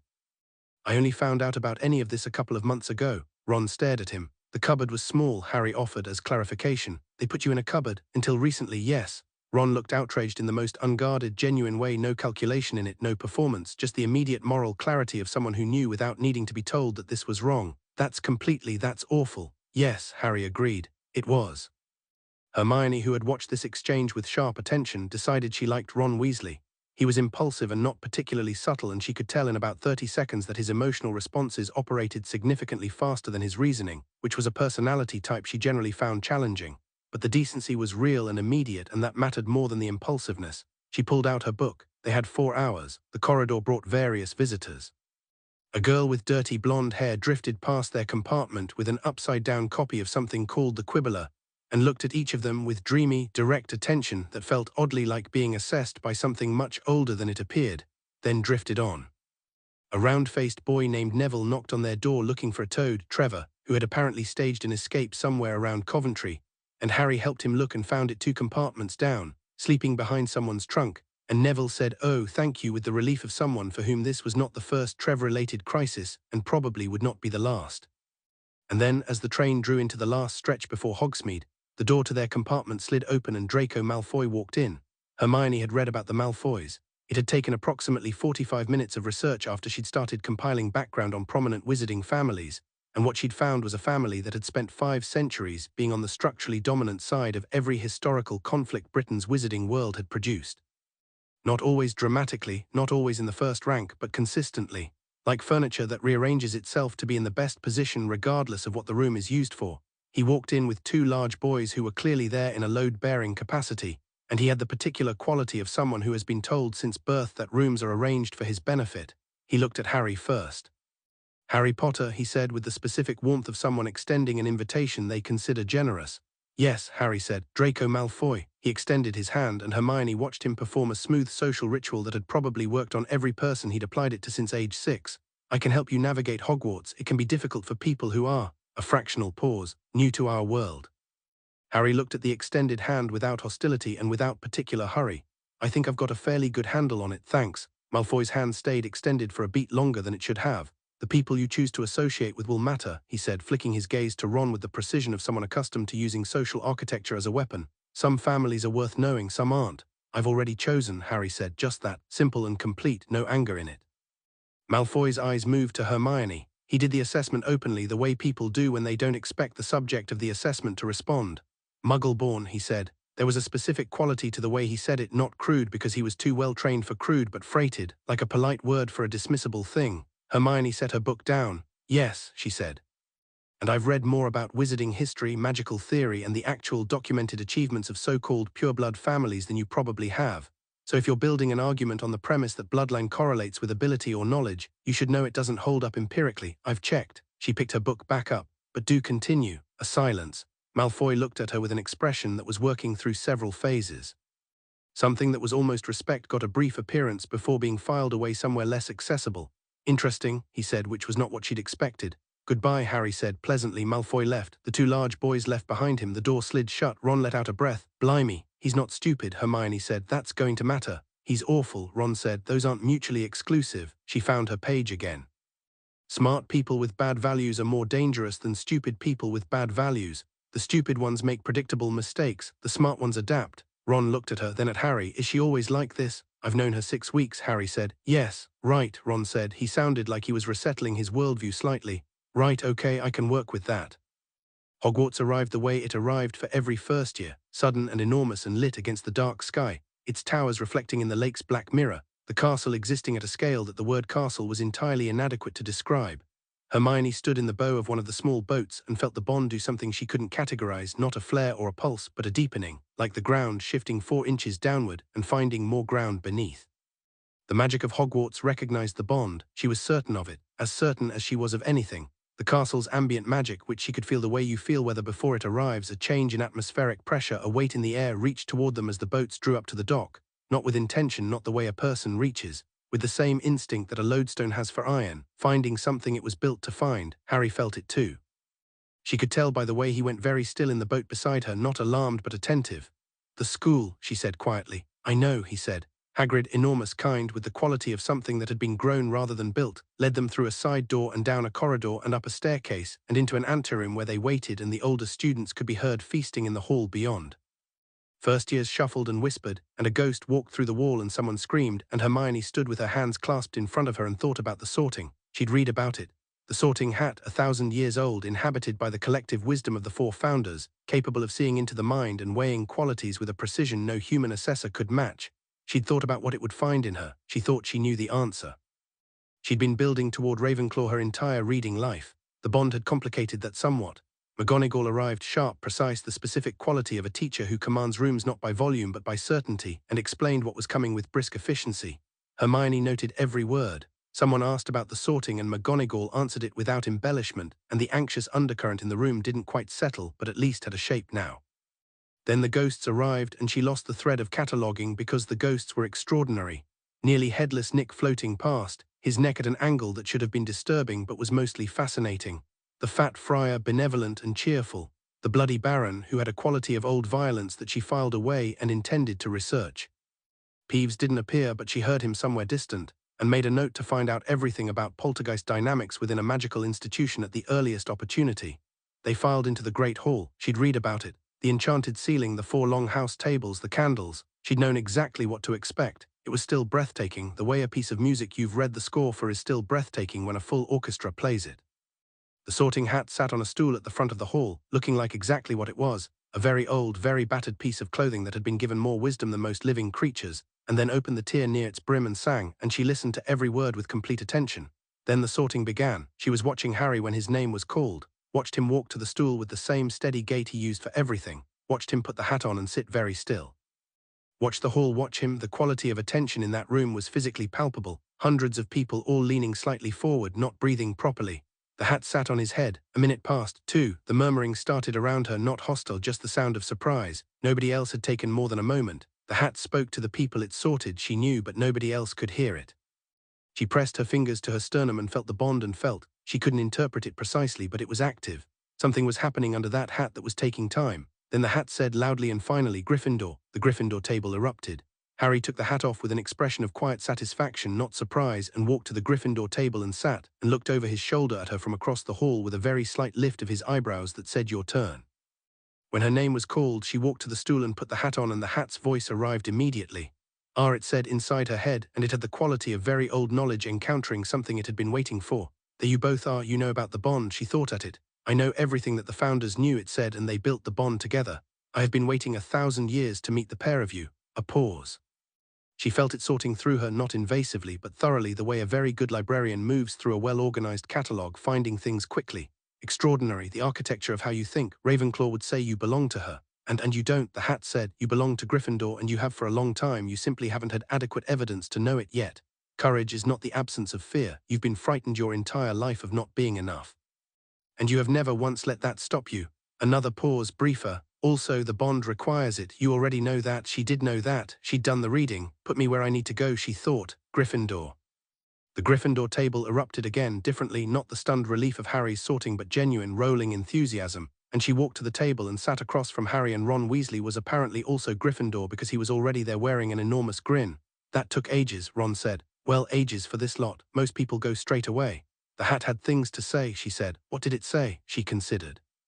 That I was exactly what I expected to be and not at all what I expected to be. Ron blinked. Harry looked at her and she saw him understand because he'd been under the same hat and experienced some version of the same paradox. Yeah, he said, that sounds right. The feast was extraordinary and she ate less of it than she should have because she was watching the hall, the staff table, the dynamics between tables and within them. Watching Malfoy at the Slytherin table sit with the posture of someone making a mental map of a place he intends to master.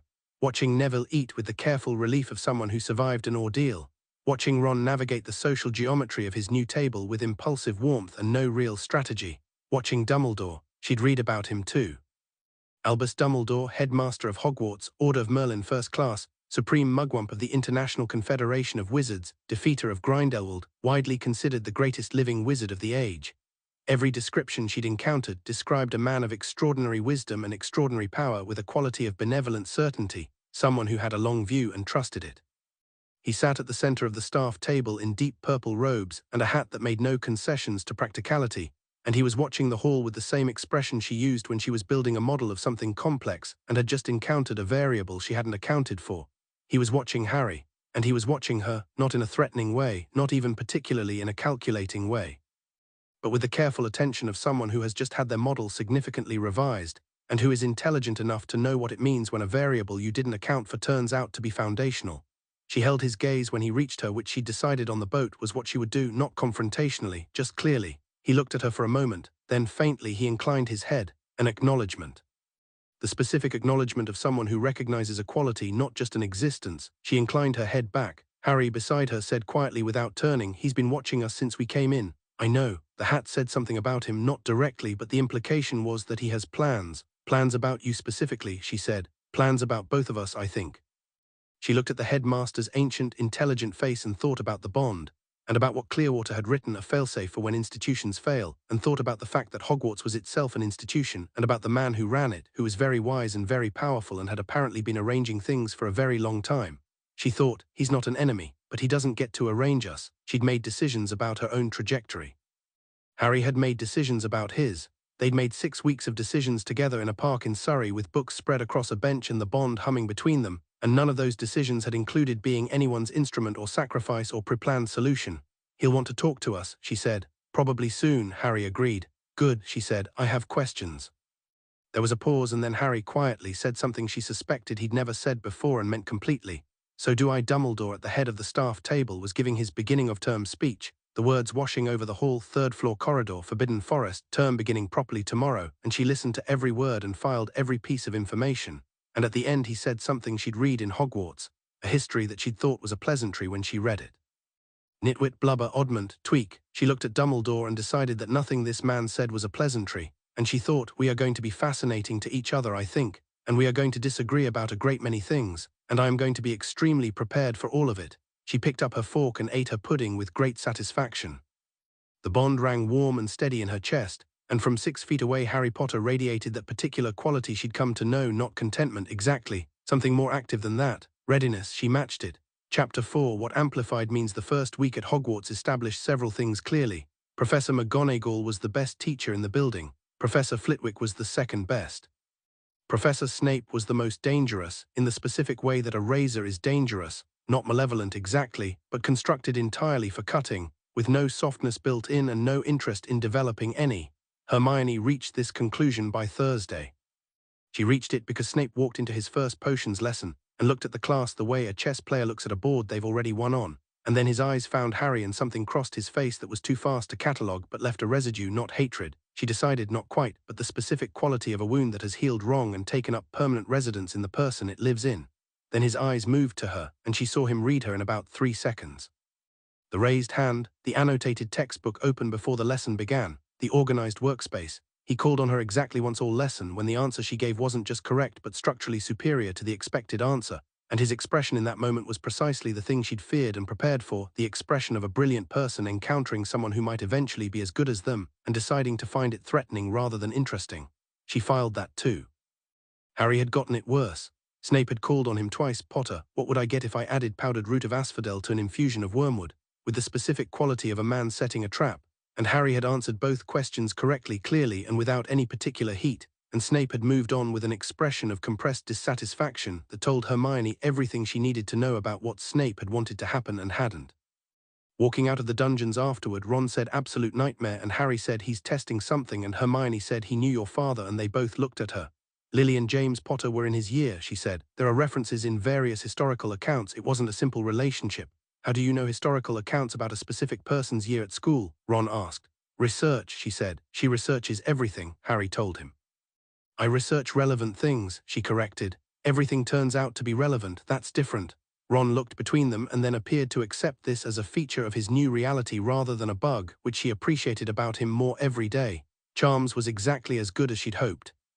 Flitwick was the kind of teacher who had made peace with his own enthusiasm and saw no reason to moderate it, which meant his lessons moved fast and covered more ground than the syllabus technically required and treated student intelligence as a resource to be developed rather than a variable to be controlled.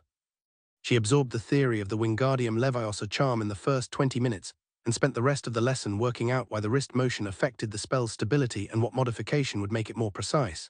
Harry performed it correctly on the second try and then spent the remaining time watching her work through the modification, which she knew because she could feel the quality of his attention through the bond, focused, following the logic, waiting to see where it went. You're doing it wrong, Ron told Lavender Brown across the table, which started a brief argument about whether swish and flick was a single combined motion or two discrete movements, and Hermione interrupted to demonstrate that the answer was contextually both and that the distinction mattered more at higher spell weights, which resolved the argument and started a different conversation, and by the end of the lesson Flitwick was looking at her with the specific, delighted attention of a teacher who has found a student who will keep up. She levitated 3 textbooks simultaneously on the way out, not showing off, just testing the modification she'd been developing. The textbooks held at an even height without the slight wobble that was normal at this level. Harry raised an eyebrow. The wrist angle at the release point, she said. It reduces oscillation. Show me, he said, and that was how they ended up in an empty corridor for 20 minutes after charms, missing the start of lunch, working through spell mechanics together with the bond wide open between them and the magic coming easy and clean, and neither of them noticed the time until Ron appeared at the corridor's end looking martyred. There's food, he said. It's still there, but it won't be forever. Fred and George are eating at a rate that concerns me personally. Transfiguration confirmed McGonagall's position. She arrived before any of them, transformed herself from a cat to a professor without any announcement or preamble, simply to demonstrate what the discipline could achieve at mastery level, and the effect was exactly what she'd intended. 11-year-olds confronted with evidence of the possible tended to take the subject seriously thereafter. Hermione had already taken it seriously. She took it more seriously after that. The match-to-needle exercise was satisfying in the specific way that first practical successes always were, the visible evidence of theory becoming practice, the physical confirmation of a mechanism she'd understood in the abstract, and could now feel through her wand and her hands, and the bond's quiet amplification. Her needle was clean and precise and fully formed. Harry's was done 30 seconds before hers, which she noted and decided was not relevant to any kind of comparative evaluation, just data. McGonagall stopped at their table and looked at both needles. Then she looked at both of them with an expression that was professionally composed but contained underneath the quality of a teacher recalibrating their expectations upward. Excellent, she said, which from McGonagall carried considerably more weight than from anyone else. She moved on. Harry said nothing, but the bond carried something warm and satisfied. Hermione made a small adjustment to the training plan. They were ahead of schedule in 3 disciplines already, which meant she needed to accelerate the supplementary material. You're going to be updating that list again, aren't you? Harry said quietly. It needs updating. How many times is that now? The list is a living document, she said. That's a feature. He bent back to his work, and she saw, from the corner of her eye, that he was almost smiling. The quality of being 2 bond-enhanced 11-year-olds at a school that had been running on a normal calibration for 1,000 years produced some practical challenges in the first weeks, the largest of which was that their magic didn't always behave at the expected magnitude. This wasn't deliberate. It was simply a fact of the bond's amplification. When they were working in proximity and the channel was open, Spells at the first-year level came out hitting second- and third-year benchmarks. Not consistently, not always, but enough that by the third week of term, the teachers had started exchanging glances over their heads that Hermione was cataloguing. Flitwick had given Harry a series of progressively harder charms and was now assigning him work from the third-year curriculum with a delighted expression and no explanation to the rest of the class. McGonagall had called Hermione back after Transfiguration to demonstrate the needle exercise at twice the complexity and watched the result and written something in her gradebook that Hermione burned to read. Snape had pushed Harry's potions assessment into a tier that technically didn't exist in the first-year program and then acted as if this were a personal inconvenience that Harry had inflicted on him. Harry told her about Snape's reaction on the walk back from the dungeons, and she thought about it and said, "He's going to be a problem." "I know, not dangerous the way Malfoy is dangerous," she clarified. "Malfoy is easy. His worldview has rigid structure, challenge the structure, and he wobbles.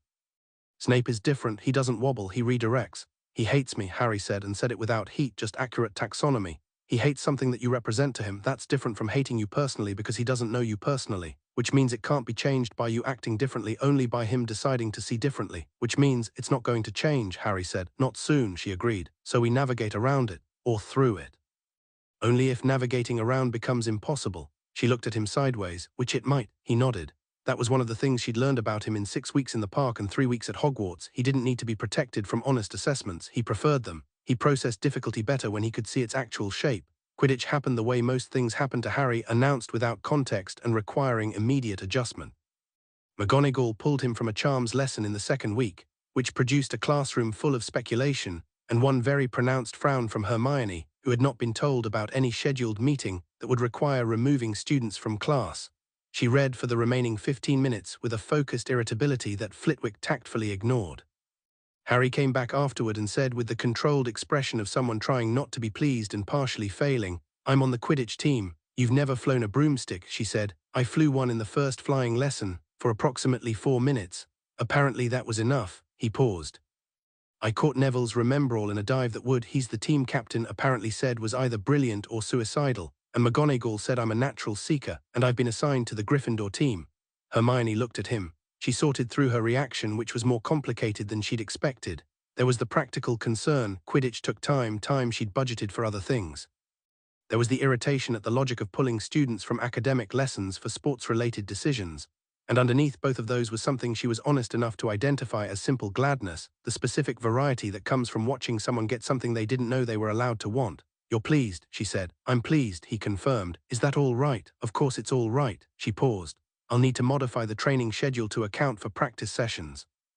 "I knew you'd say that, but it means Tuesdays and Thursdays after dinner are protected. No practice, those are ours." He didn't hesitate. "Done." Ron, who had walked in on this exchange, looked between them again with the expression he'd been developing specifically for moments like these, somewhere between admiration and mild disorientation.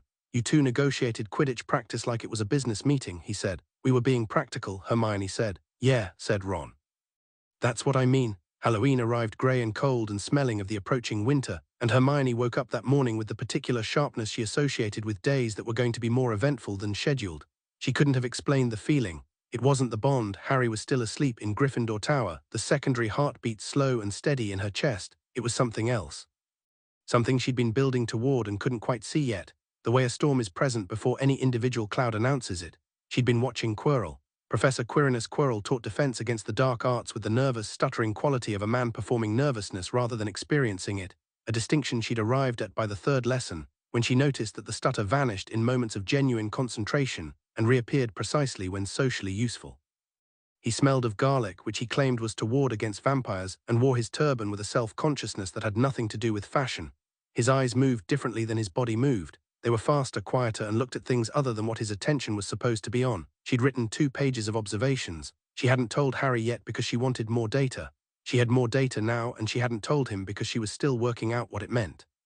She told him at breakfast. He listened without interrupting, which was something she appreciated about him. When she finished, he ate a piece of toast and said, "What's under the turban?" "I don't know," she said. "That's the part I can't quantify yet, but something's wrong with him." "Something is very wrong with him," she confirmed. "I just don't know what kind of wrong yet." Harry picked up his pumpkin juice.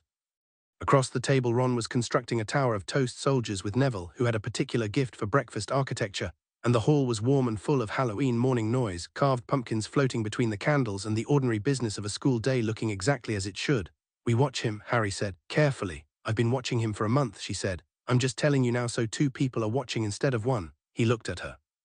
You should have told me sooner. I wanted to be certain first. Hermione, not sharp, just direct. If you're uncertain about something involving possible danger, that's when you tell me, not after. She considered arguing. She recognized somewhat reluctantly that he was right, not because she needed his protection, she didn't, but because that was how the bond was supposed to work. Not one person watching while the other was unaware, both watching together. Agreed, she said. I'll tell you sooner next time. Thank you. He went back to his breakfast. Ron, who had caught the tail end of this exchange without the context, said, tell him what sooner next time. Observations about a potential problem, Hermione said. What kind of problem? The kind we're watching, Harry said. Ron looked at them, at his toast tower back at them. Right, he said. Can I be part of watching? I'm fairly observant when I'm not distracted by Quidditch. Harry looked at Hermione. He thought about Ron, his instincts, which were frequently good when his impulses weren't overriding them, his genuine loyalty, his ability to read social situations in a way that complemented rather than duplicated what she and Harry did. You can help, she said. Watch his eyes, not his hands, not his words. His eyes. Ron blinked. Whose eyes? Quirrell's. Ron looked at the staff table where Quirrell was sitting in his usual position looking at his plate. Then Ron looked back at her. Something's really wrong with him, isn't it? Yes, she said. We just don't know what yet. But you will, Ron said, because you'll research it. Obviously, she said. Right. He dismantled his toast tower and ate it with the resolute air of someone who has accepted an assignment. I'll watch the eyes. The troll arrived at the Halloween feast via Quirrell, who ran in from the doors at about 8 in the evening doing his performance of terrified stammering, and said there was a troll in the dungeons, and then fainted with theatrical precision. In the subsequent chaos, Dumbledore restoring order, prefects directing students to dormitories, the noise of several hundred frightened people trying to move through corridors efficiently, Hermione was already thinking 3 steps ahead. She'd slipped out before the feast ended, earlier in the evening, to retrieve a book from the library. She'd been coming back when she heard it, the sound a troll makes when it's moving through a stone corridor, which is less like anything she'd read about and more like the building itself deciding to relocate. Low, rhythmic impacts, the particular wrongness of something that large operating in a space not designed for it, and the smell horrible. Like mud and old meat, and something underneath both of those that her brain identified as do not be here before she'd consciously processed the input. She was in the second-floor corridor. The troll turned the corner ahead of her. She estimated, approximately 4 seconds. She ran sideways, not backward, that was slower, through the nearest door, which turned out to be a girl's bathroom, and had time to think this is not an improvement before the troll's bulk hit the doorframe and then kept coming. Because the doorframe was not an obstacle for something of that size, it was merely a minor inconvenience. She pressed her back against the far wall. The troll was entirely real in a way that all the reading in the world had not prepared her for. Enormous and rank, and holding a club the size of a small tree, looking around the bathroom with the dull, focused interest of something that has located a thing it intends to destroy. She raised her wand. Her heart was beating very fast, but her hand was steady, which she noted with a distant, clinical appreciation. The troll raised its club. The bathroom door blew off its hinges. Harry and Ron came through in the same moment. Separately and at a dead run, Harry and the laid wand out, already casting before he'd fully entered the room. The first spell hit the troll in the side of its knee with the force of a third-year knockback jinx, which was what happened when Harry cast a first-year impediment spell through the open bond channel, and the amplification took it 3 levels above its natural ceiling. The troll stumbled. It did not fall. It was a mountain troll, 12 feet of muscle and bone. Stumbling was about the best available outcome at this stage, but the stumble bought 2 seconds. Hermione used them. She'd had 4 seconds earlier and spent them thinking. She knew what she was going to do. She raised her wand and cast Wingardium Leviosa on the troll's club, and the spell came out of her with the full force of the bond behind it. Harry was 6 feet to her left with the channel wide open, his magic feeding hers, and what should have been a first-year levitation spell picked up a 12-pound wooden club the size of a sapling and flung it into the ceiling. It came back down, on the troll's head. The troll sat down very heavily. The bathroom floor cracked. Then the troll lay down with the slow, deliberate motion of something that has been successfully separated from consciousness, and was still. The bathroom was silent except for their breathing and the distant sound of water running from a tap the troll had destroyed with its elbow.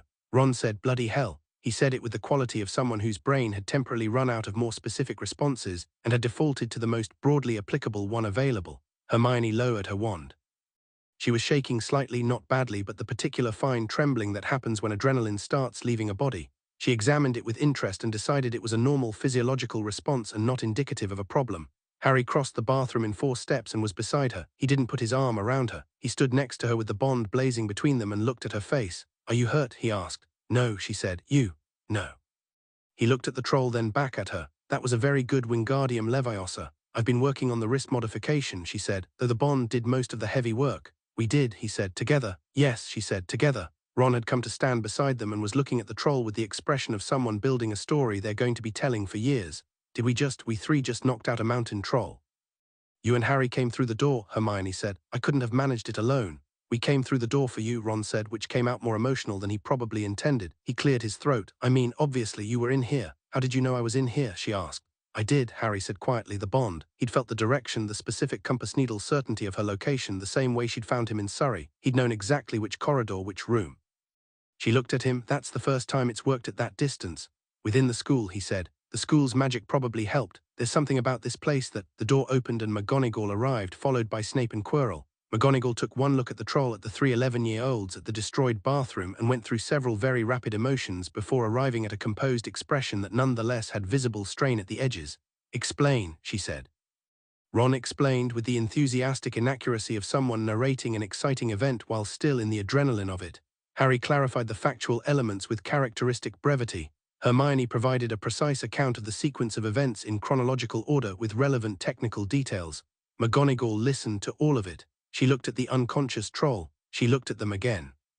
That, she said to Hermione and Harry specifically, was an extremely dangerous situation that you handled in a manner that was entirely beyond what any first-year student should be capable of.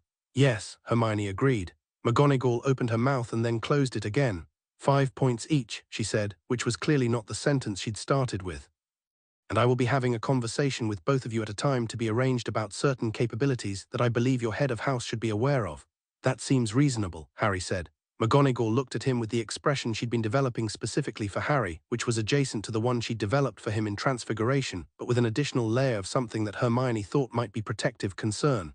Go to your dormitory, she said. They went. Quirrell, Hermione noted as she passed him, was watching Harry with an expression that had nothing to do with nervousness and nothing to do with professional concern.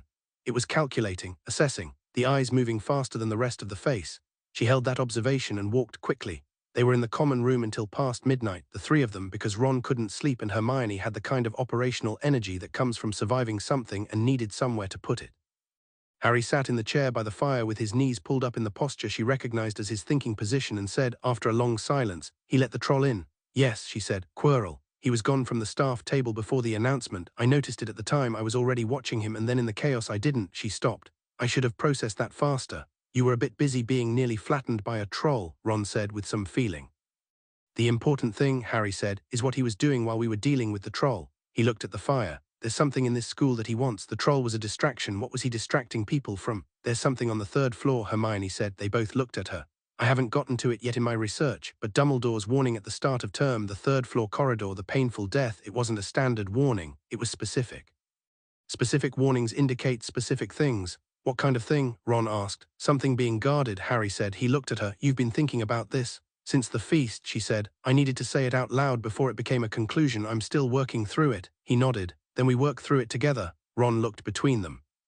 He was getting better at reading these exchanges, she'd noticed, understanding the rhythm of them, where one of them was leading and the other was completing, the way the bond shaped their conversations into something that moved faster and more precisely than either of them alone. 3rd floor corridor, Ron said. Right, I know someone who might know something. Percy, my brother, he knows most of the buildings. Well, he thinks he does. Good, Harry said. See what you can find out. And I'll start with the library in the morning, Hermione said. There are restricted section references I've been building toward that I think I can access without. She paused. Without what? Ron asked. Without having to ask a teacher for permission, she said. Ron looked at her. That sounds like a Hermione is about to do something technically against the rules face. It's a Hermione is going to access information she needs face, she corrected. Those look the same. Harry looked at the fire. The corner of his mouth moved. They really do, he said. The common room was warm and quiet, and outside the windows the Scottish Highlands were doing something dramatic with clouds and moonlight. Hermione sat with the bond warm in her chest and thought about Quirrell's eyes and the troll and the 3rd floor corridor, and the enormous thing she could feel at the edges of the school's magic, old and powerful and being guarded by something that wasn't just rules. She thought about Voldemort, which she did so without flinching because she'd decided at the outset that naming something correctly was the first requirement for understanding it. She thought, he's looking for something in this school. She thought, so are we, and we're going to find it first. She made a note at the bottom of her current page, 3rd floor, restricted section, Quirrell's schedule, cross-reference. Then she underlined it, for control. Harry looked over from his chair and saw the underlining and didn't say anything, but the bond carried the warmth of someone who finds a known thing genuinely comforting, and she thought, good, let it be comforting. Let them both be exactly who they were, with no apology and no reduction, and let the ancient magic that found them in their separate houses on the 15th of July make exactly the case it had been built to make. She was beginning to understand what catalytic sufficiency for an age of crisis actually looked like from the inside. It looked like two people thinking clearly in a warm room at midnight while the threat was still unclear and the stakes were still being established, and the only thing they knew for certain was that they were ready. Whatever was coming, they were ready. Chapter 5. The Founders reckoning the third-floor corridor smelled like dog, not metaphorically. Not as a secondary quality of the general dungeon mustiness that permeated the lower castle. Actual dog, warm, animal, the specific variety that belongs to something very large that has been sleeping in an enclosed space for an extended period. Hermione registered it the moment they stepped through the door and noted it alongside everything else.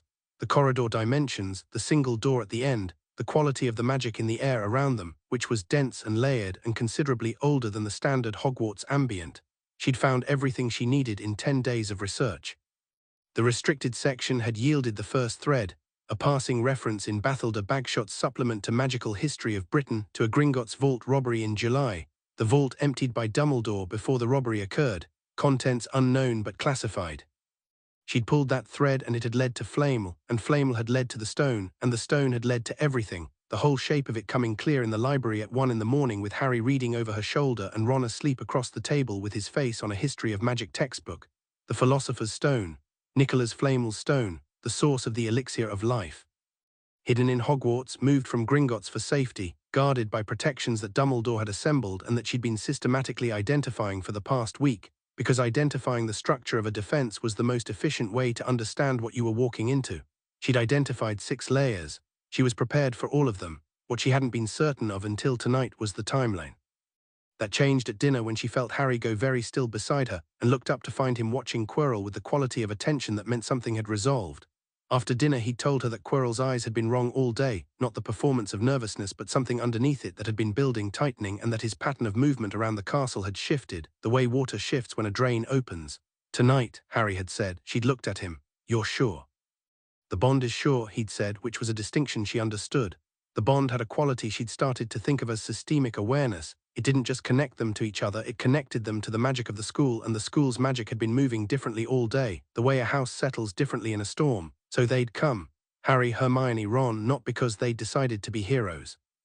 Because the alternative was waiting for Quirrell to reach the stone, and then there would be no alternative at all. Ron had tried to bring Neville. Neville had physically blocked the portrait hole and said, with the quiet, terrified firmness of someone doing the hardest thing they'd ever done, that they couldn't go out after hours because it would get them in serious trouble, and they'd had to have a 3-minute conversation in the corridor that ended with Ron saying, "Neville, there's someone trying to steal a dangerous magical artifact and possibly helping Voldemort come back to life," and Neville had stared at them and then moved out of the way. Harry had said, "Thank you, Neville," and meant it, and Hermione had seen the way Neville had straightened slightly at being thanked, like someone who'd been waiting a long time to be taken seriously. She filed that for later. The door at the end of the corridor didn't need to be unlocked, it was already open. Harry pushed it without hesitation and they went through into the dark. The dog was enormous, she'd known it would be enormous.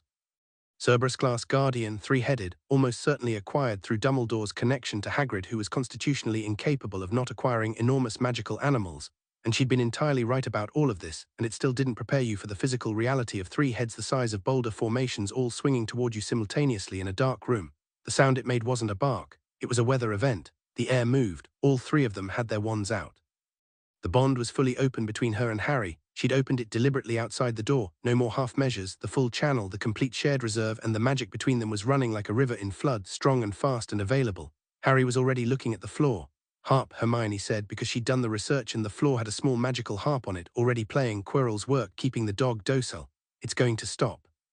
So we need to be through the trapdoor before it does, Ron said. He looked at the trapdoor under the dog's massive feet. Under a 3-headed dog. Great. Move, Harry said, and they moved. What happened next was fast and required minimal discussion because they talked through it in the common room at midnight 3 days running, and the bond gave them a shared operational clarity that made verbal coordination largely redundant in the moment. Harry crossed to the trapdoor. Hermione cast a sustained Wingardium Leviosa on the trapdoor itself. It was too heavy for a simple lift, but the bond put her at 4th-year power levels and it swung up. Ron produced a light charm at ceiling height to give them visibility. One of the dogs' heads shook itself and began to wake. They dropped through the trapdoor one after another in about 4 seconds. The darkness closed over them and then they were falling not far, something soft below, and she processed the soft landing a half-second before she understood what it was. Devil's Snare. The tendrils were already moving, responsive to body heat and pressure, wrapping around her legs with the particular patient strength of a plant that knows it has time on its side. Ron made a panicked sound. The bond flared with Harry's intention, and she matched it before he'd finished forming the thought, both of them together, the spell coming out of their wands simultaneously. Lumos solemn. The sunlight burst from both wands at once, and it wasn't sunlight strength. It was the bond's amplified version of sunlight strength, something considerably beyond what the spell should have produced, and the devil's snare retreated from it with an urgency that she'd describe as traumatized if she were attributing emotional states to plants. Ron dropped free. They were through. Was that supposed to be that bright? Ron asked, looking at the scorch marks on the ceiling. No, she said, but it worked, Harry said. It worked, she agreed. The winged keys were Hermione's first concrete frustration of the evening. Not because she couldn't solve the problem, she identified the correct key in the first 40 seconds of observation by cross-referencing it against the lock's keyhole via a diagnostic charm she'd found in a second-year charms supplementary text and practiced twice in the corridor outside Flitwick's classroom. The frustration was the broomsticks. She could fly. She could fly adequately. She'd been on a broom 4 times and was technically proficient. But Harry's relationship with a broomstick was something that existed in a different category from technical proficiency, something she suspected was connected to his instinctive magic, the way her architectural precision was connected to hers. He was on the broom before she'd finished identifying the key, and moving through the swarm with the fluid ease of someone for whom 3-dimensional space is simply not a constraint, and the key was cornered and caught in under a minute. She landed. The ornate silver one with the bent wing, she said. 3rd shelf from the right, if you'd like my methodology. You caught it in 40 seconds by standing still, Harry said, slight breathlessness from the flying. I watched you. 37 seconds, she said, and yes. Ron looked between them. He'd been standing by the door holding his broom and looking like someone who has accepted that his role in certain situations is to stand ready and wait for the productive people to tell him what to do. She appreciated his self-awareness. Harry put the key in the lock. The door opened. The chess board was Ron's. She understood this the moment she saw it, an entire room given over to a life-size chess set in black and white marble, pieces standing at full attention, the board a stone floor in alternating tiles, the far door visible through the ranks of the opposition's pieces. The bond told her nothing useful here because this wasn't a magical problem in the sense of spells or power. It was a strategic problem, which meant it was Ron's. Ron Weasley, she had learned in 3 months, was not a complicated person in most respects. He was impulsive and occasionally thoughtless, and his emotional responses outran his reasoning in ways that sometimes caused unnecessary problems. But he had 2 qualities of genuine excellence: the ability to read a social room, and an instinctive strategic intelligence that emerged most clearly when the game was literal rather than metaphorical. He looked at the board for 30 seconds. We have to play our way across, he said. Yes, she said. I need to be the knight, he said. You too, Harry, take the bishop. Hermione, take the castle on the left. He looked at the board again and she watched him see it, the whole thing all at once, the way Harry saw the key swarm and the way she saw a research problem. When I say move, you move, don't think about it, just move. Harry and Hermione stepped onto the board. It took 11 moves. Ron drove the strategy with complete focus. The impulsive quality she'd observed in him all term nowhere in evidence, replaced by something quiet and certain and absolute. He took pieces with tactical brutality and positioned them for sacrifice with a clarity about acceptable losses that she found genuinely impressive. When the White Queen moved on him at move 9, the inevitable sacrifice, she'd seen it coming 2 moves earlier and said nothing because Ron had clearly seen it too. He took the blow and stayed down and said from the floor with blood on his temple and the word slightly blurred, "Keep going, I'm fine, keep going." "Ron," Harry said. "Keep going, Harry." They kept going. The door opened. She turned back. Ron was sitting up, touching his head with an expression of someone conducting a damage assessment.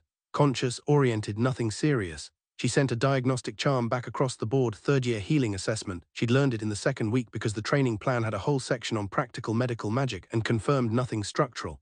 "Go," he said. "Both of you, I'll wait." "Ron," Harry said, and there was something in his voice that wasn't just practicality. She recognized it, the specific difficulty of leaving someone you've decided matters. "I know," Ron said. "I know, but this is the part where it's you and Hermione, isn't it? It was always going to be you and Hermione." Harry looked at him for a moment. "We'll come back." "Obviously you will," Ron said with the absolute certainty of someone who has made a decision about trust. "Now stop being emotional about it and go." They went. The next room smelled like death, not literally. But the smell of the potion puzzle, 7 bottles, ice-cold air, black fire behind them and purple fire ahead, had the quality of something designed with finality in mind. A last obstacle before the last thing. She could feel the weight of the chambers above them, the whole layered structure of the defenses, and below that the deeper magic of the school's foundations, the lee lines, and below that something enormous, something that recognized them, something that had been waiting since July. She pushed it aside and looked at the bottles. The logic puzzle was hers. She knew it the moment she saw it because it was a logic puzzle, not a magical problem, and it announced itself to her like a key fitting a lock. Snape's challenge, she'd read enough about his academic history to recognize his signature in the construction, the elegance of it, the slight contempt built into the framing by someone who expected most people to fail it and didn't particularly mind. She read the poem clue once, looked at the bottles and had the answer in 90 seconds. This one goes forward, she said, touching the smallest bottle. This one goes back. Harry looked at the bottles and then at her, not checking her work. He trusted her work, something else. Hermione, he said. There's only enough in the forward bottle for one person, she said. She'd known since she read the second line of the poem. She'd been deciding how to say it for the 90 seconds since.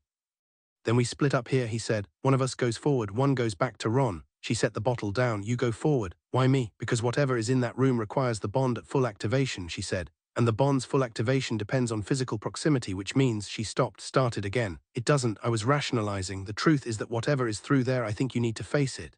He looked at her steadily. And she said more quietly, the bond will be with you regardless. Distance doesn't sever it. I'll be with you regardless. I know, he said. Don't argue with me about this, she said. I wasn't going to, he said. I wanted to make sure you knew I'd rather you were coming with me. The fire was cold and purple and cast everything in a color that had no place in ordinary light, and his face in it was entirely itself, clear and certain and not afraid, which was what she'd felt from him since the moment they met in the park, and what she expected would be true of him in far more difficult circumstances than this. She felt the bond between them and thought about what the hat had said, courage is not the absence of fear, and recognized that she was frightened, not for herself but for him, which was a specific category of frightened she hadn't experienced before and was considerably worse than the normal variety. She picked up the small bottle and handed it to him. Go, she said. He took it, looked at her one more moment with those green eyes. Hermione, go, Harry. He drank the potion and stepped through the black fire. She pressed her hand over her sternum and felt his heartbeat accelerate on the other side and made a decision. She poured the other bottle into her palm, looked at it and made a different decision than the one she'd outlined to him. She wasn't going back to Ron, she was going through the purple fire. The room beyond the black fire was the one that mattered. She'd felt it on the other side of two walls of fire. She felt it now with the full weight of her attention. The mirror of Eris standing at the room's center, tall and ornate, showing nothing from this angle, and before it Quirrell, not performing the stutter, not performing anything. Standing straight, his back to the mirror with the quality she'd been cataloguing since September, the faster eyes, the calculating mouth, the smell of garlic that was a ward. She'd worked that out, a ward against something that needed garlic to be kept in check, and Harry. Standing at the mirror's edge, not afraid. She came through the purple fire from the side passage she'd found. Dumbledore had built 7 layers, but he'd also built the school's own architecture into the chamber, and the school's architecture had a different opinion about access tonight, the lee lines adjusting around them like a tide finding its level, and both Harry and Quirrell turned at the sound. Harry's face when he saw her was not surprise. It was the specific expression of someone whose backup plan just became unnecessary because the situation resolved itself through other means. Quirrell's face was something else entirely. Miss Granger, he said, in a voice with no stutter at all, smooth and cold. You shouldn't be here. No, she said, stepping fully into the room. I should be exactly here.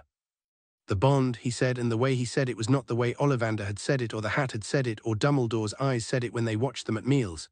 He said it the way someone says a word that tastes like a problem. Of course, the Concordia bond, he told me to watch for it. She looked at Quirrell's turban. What's under the turban, she said, not really a question. Quirrell smiled. It wasn't his smile, it was the wrong architecture for his face, and she understood in a complete and sudden way that it had never been his smile, that Quirrell, the nervous professor of defense, had been a costume for some time now. Why don't we discuss what I need from the mirror first, he said. The boy won't give it to me, perhaps you can help me persuade him. No, Harry said from his position near the mirror. No, Hermione said from hers. Quirrell looked between them. She felt the bond flare, not in response to her intention or Harry's, but in response to the school. The lee lines under them were alive in a way they hadn't been since September 1st, the night the castle's ancient magic had recognized them arriving. The Founders' magic, the very thing the bond was built from, seeded into the foundations of this building 1,000 years ago, waiting for exactly this. It recognized them, it was responding. She felt Harry feel it too. The stone isn't in the mirror, she said to Quirrell, who had started to raise his wand. Not for you, it was never going to be for you. Dumbledore built the mirror's enchantment specifically to exclude desire. You can't retrieve an object from the mirror of Eris if you want to use it. You can only retrieve it if you want to find it. Charming theory, Quirrell said. Harry got it, she said simply. Didn't you? Harry opened his hand. The stone was there, small, red, ordinary seeming, the Philosopher's Stone, the object that had been sitting at the center of this whole evening like a seed at the center of an apple. He'd gotten it from the mirror the moment he'd looked into it, wanting only to find it, not to use it, which was the enchantment's requirement and exactly the kind of person Harry was. Quirrell stared at it. For a moment all the masks came off at once, the professor, the nervousness, even the smooth coldness of the real Quirrell, and what was underneath was hunger. Old, enormous, desperate hunger, "Give it to me," he said. "No," Harry said. Quirrell moved.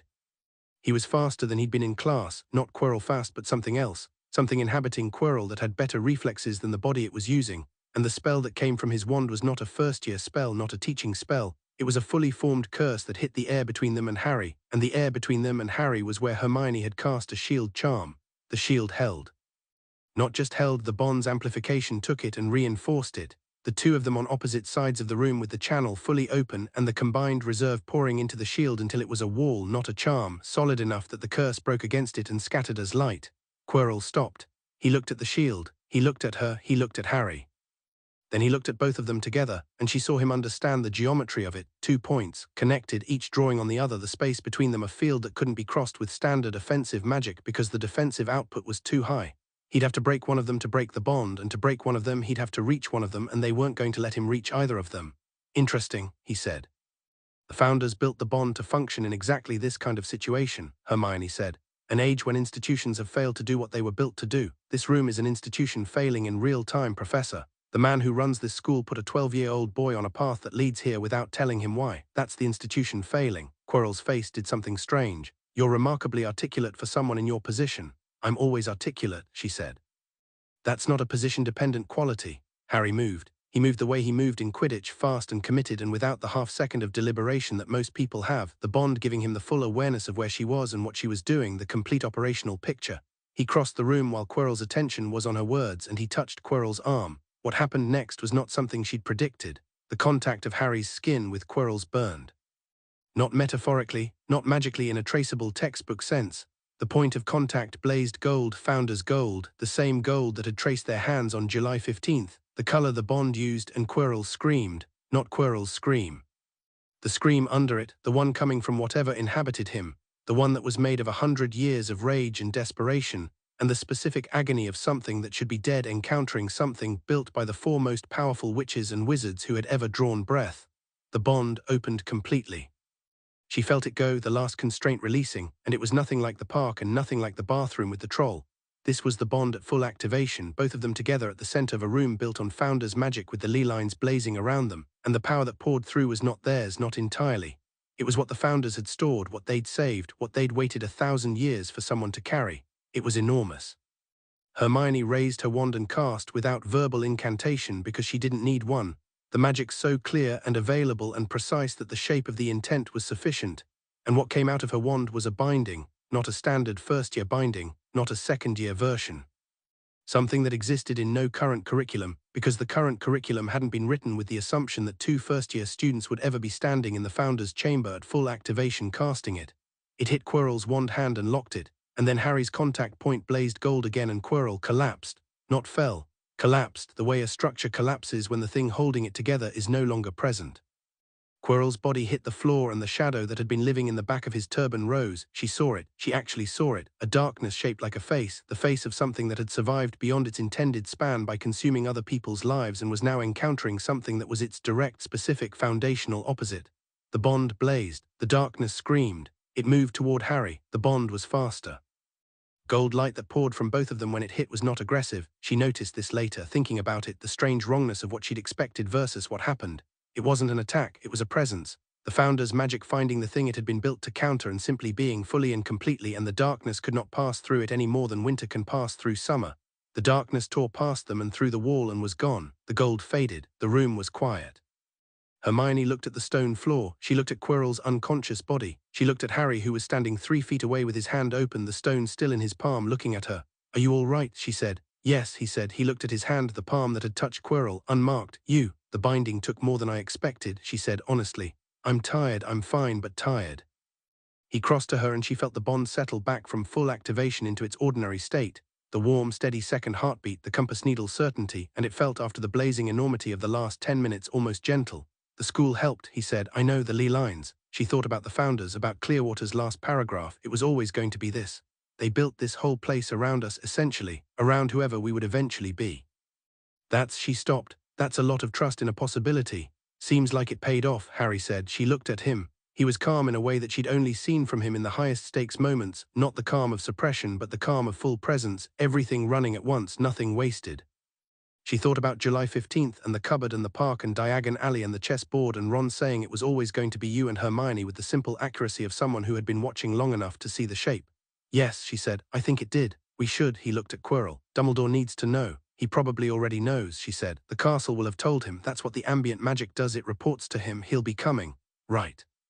Harry looked at the stone in his hand. He looked at the mirror of Erest still standing at the center of the room, and she saw him consider whether to look into it. She saw him decide not to. She thought, that's exactly right. You know what you want. You don't need a mirror to show you. The door at the top of the chamber opened. Dumbledore came down alone. He looked at Quirrell's body, at the mirror, at Harry's hand, at the stone, at her. His face went through something private and complicated before settling into the expression she recognized, the one that was doing many things simultaneously and showing none of them fully. Then he looked at both of them together and she saw the model revise again, the variable that was foundational, the thing that wasn't supposed to be possible for 11-year-olds that had simply clearly empirically been. Harry, he said. Hermione, a pause that carried considerable weight. It seems we have a great deal to discuss. Yes, she said, we do. Yes, Harry said, starting with why you put the stone here in the first place and what exactly you thought was going to happen. Dumbledore looked at him for a long moment. His blue eyes were doing the complicated thing she'd observed at the sorting feast, the thing that was part wisdom and part guilt and part something she was going to keep cataloguing until she had a complete picture of it. That, he said quietly, is an entirely fair question. Hermione looked at Harry. Harry looked at her. The bond rang between them like a bell that had found its pitch. She thought, good, start there. Don't let him start anywhere else. She thought, we've been ready for this conversation since September. Outside this room, up through 6 layers of the Founders' magic, through the stone floors and the corridors and the tower, Ron Weasley was sitting on a chessboard waiting to be found, and Neville Longbottom was sitting in the common room being brave in the small quiet way that was its own kind of enormous, and the school was alive around all of them. 1,000 years of magic in every wall and floor and staircase, and the lee lines that ran under it had just done what they'd been built to do. In the dungeon chamber, Hermione Granger and Harry Potter stood in front of the most powerful wizard of the age and waited for the truth. They weren't going to leave without it. Chapter 6. What comes after fire? The hospital wing smelled like dittany and starched linen, and the particular quiet of a place where people come to recover from things they couldn't have anticipated. Harry had been there for 2 days before Hermione decided the situation had gone on long enough. She'd visited every available hour. Madame Pomfrey had set specific intervals, which Hermione respected on the first day and interpreted creatively on the second.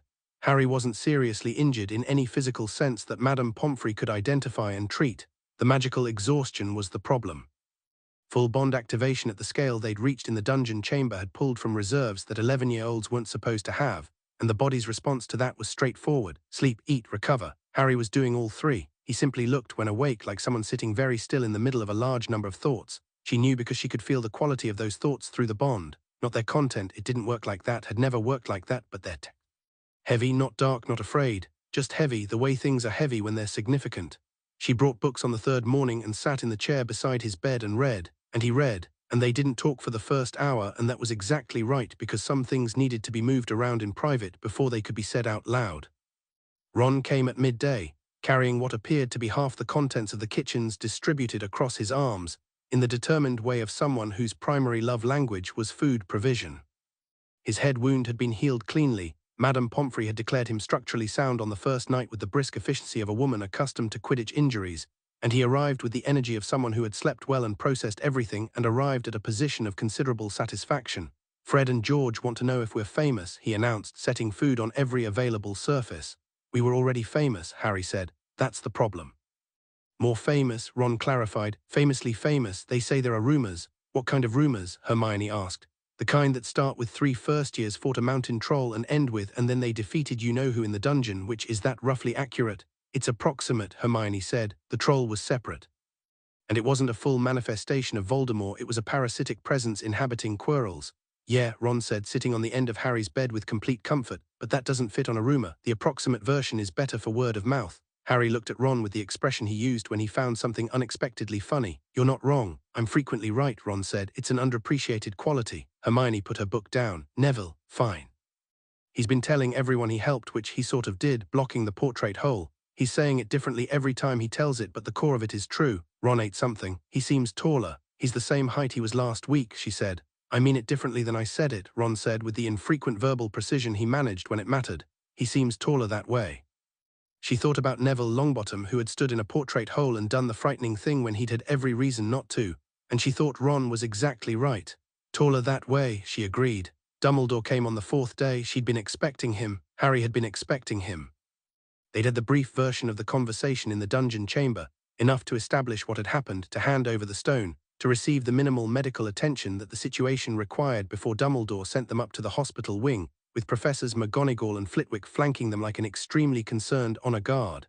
But the brief version was not the whole version, and the whole version was what she'd come to this school intending to have. He arrived in the evening when the slant light came through the hospital wing windows and made everything gold. He had Bertie Bott's every flavor beans in his pocket, which he offered to Harry and then to her, and she took one because refusing a social gesture in this context was strategically counterproductive. She got earwax. She ate it without expression. Dumbledore sat in the chair on Harry's other side and looked at them both for a moment with those complicated blue eyes.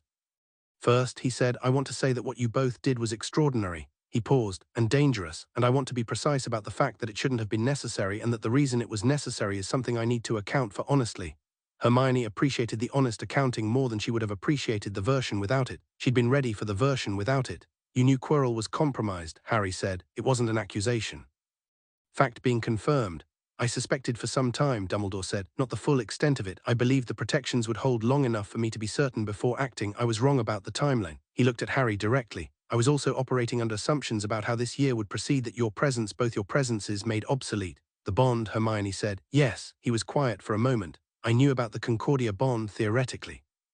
As a historical artifact, something recorded in old text that had never activated in living memory. He looked between them. When the bond activated in July, I was informed. The school's ambient magic reports certain events. The founding enchantments include detection signatures for things of significant power. I became aware that the bond had found its pair. Another pause. I should have reached out to you both before term began. I chose instead to observe, which was cautious. But caution in this case was not the right choice. You were treating us as variables in a plan, Hermione said, not as people. Yes, he said, simply without defense. She looked at him. She'd been building a model of Dumbledore since September, watching him at meals, listening to the things he said with the attention she paid to things that contained more than their surface suggested, reading his history in every account she could find. The model was complex and still incomplete, but one thing was clear. This was not a man who said yes to corrections he disagreed with. He said it because it was true. The stone, Harry said. Why was it here? Nicholas Flamel is an old friend, Dumbledore said. When Gringotts was targeted, and I was aware the targeting was connected to an attempt to restore what remains of Voldemort to physical form, I moved the stone here, believing Hogwarts to be the safest place available. I designed the protections myself, with contributions from several of your professors. Snape, Hermione said. Severus built the potion puzzle, yes. He has also been watching Quirrell since the beginning of term. He suspected, as I did. His protectiveness toward the stone and toward you both, though he would resist that characterization, was genuine. Harry looked at the ceiling. She felt him processing this, adding it to what he knew about Snape, revising the model, not excusing the behavior but expanding the context. He was good at that, better than most people. What happens to the stone now? Harry asked. It will be destroyed, Dumbledore said. Nicholas has agreed. The elixir he has stored will sustain him and Perenelle long enough to set their affairs in order. He looked at his hands. An end, but a good one. They have had a very full life.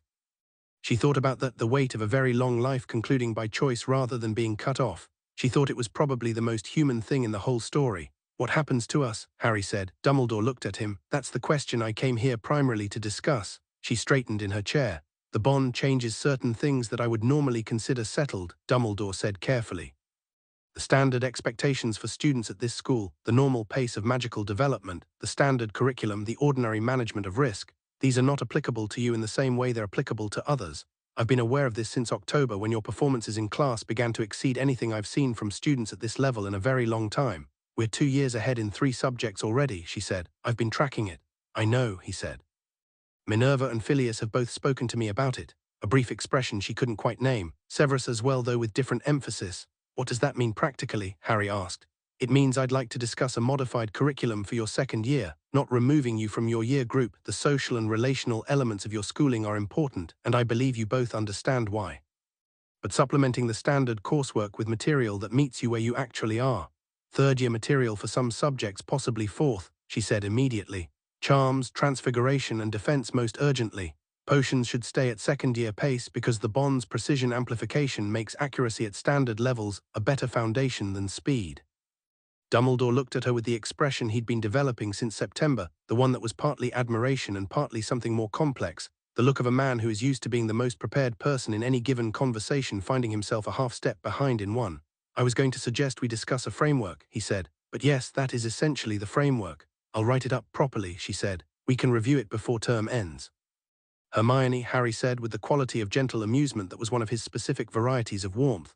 What? Let the man say what he came to say. She closed her mouth, opened it again. I'll let you say it, but I'm noting that my framework is the one we should be working from. Noted, Dumbledore said, and something in his voice was genuinely warm, the specific warmth of a person encountering something that defies their expectations in exactly the right direction.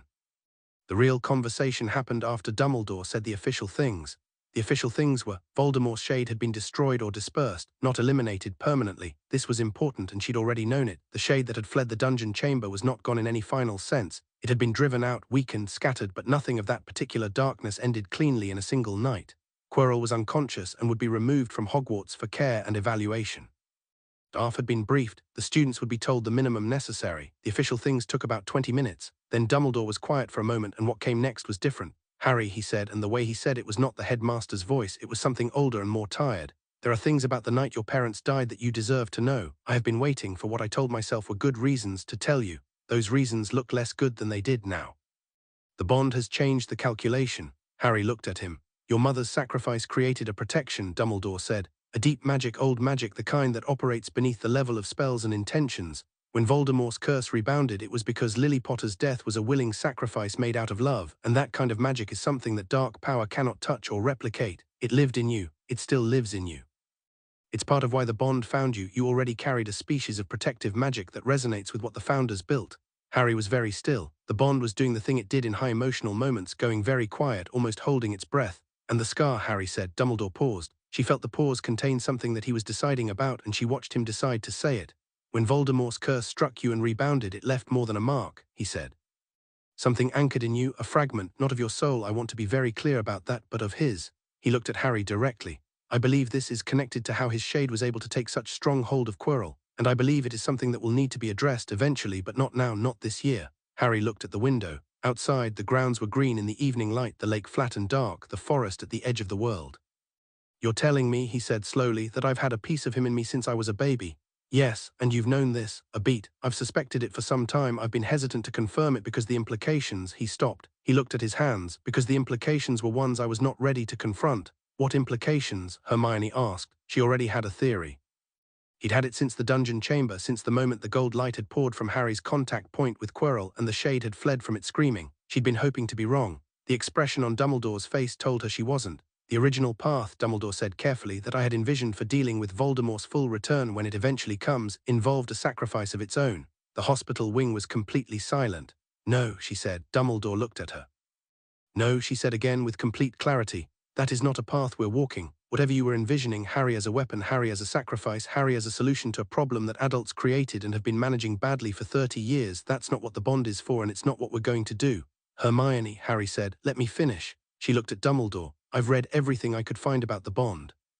Clearwater's research, the primary source fragments, the Founders' own notes where they exist in the restricted section. Yes, I found those. They're in a box behind the alchemy texts.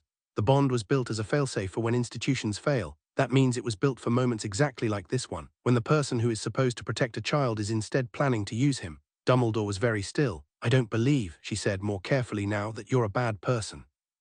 I don't believe you don't care about Harry. The evidence suggests you care a great deal and have been carrying the weight of it in a way that's genuinely painful. But caring about someone and being honest with them about what you're planning to do with their life are not the same thing, and one of them is more important than the other. You are, Dumbledore said quietly, remarkably articulate. You said that before, in the dungeon chamber. I find I keep needing to say it. Then hear what I'm saying, she said. Whatever comes next year, the year after, whenever Voldemort finds a way back to full form, Harry is not walking into it alone, and he is not walking into it as someone else's solution. We'll face whatever needs to be faced. The bond was built for that, but on our terms. Dumbledore looked at Harry. And you? Harry had been listening to all of this with his arms folded, and his expression doing the particular thing it did when he was letting something settle before responding.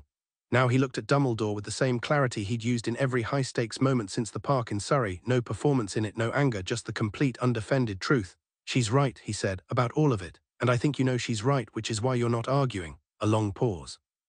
I'm not arguing, Dumbledore said, because I've spent the past 9 months watching 2 children operate at a level that I had told myself wasn't possible, and discovering that the plans I'd made with the assumption of certain limitations were built on a foundation that no longer exists. He looked between them. The bond changes the calculation. I understand that now. It changes more than the calculation, she said. It changes what's possible. He was quiet for a moment.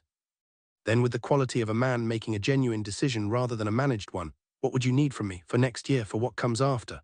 Harry looked at Hermione, she looked at Harry, the bond hummed between them with something she'd stopped trying to find a better word for. It was what it was, the compass and the second heartbeat and the shared reserve and the thing that was always going to be this. Honesty, Harry said. Tell us what you know when you know it, don't manage us. Access, Hermione said. The restricted section properly, not the books behind the alchemy text which I've already read, but the full restricted section with faculty guidance where the content requires it. Training, Harry said. Real training, not just supplementary curriculum. If something is coming, we need to be ready for it properly. And not alone, she said. Ron Neville, whatever comes, it's not just the two of us. The bond connects us to each other, but we're not islands.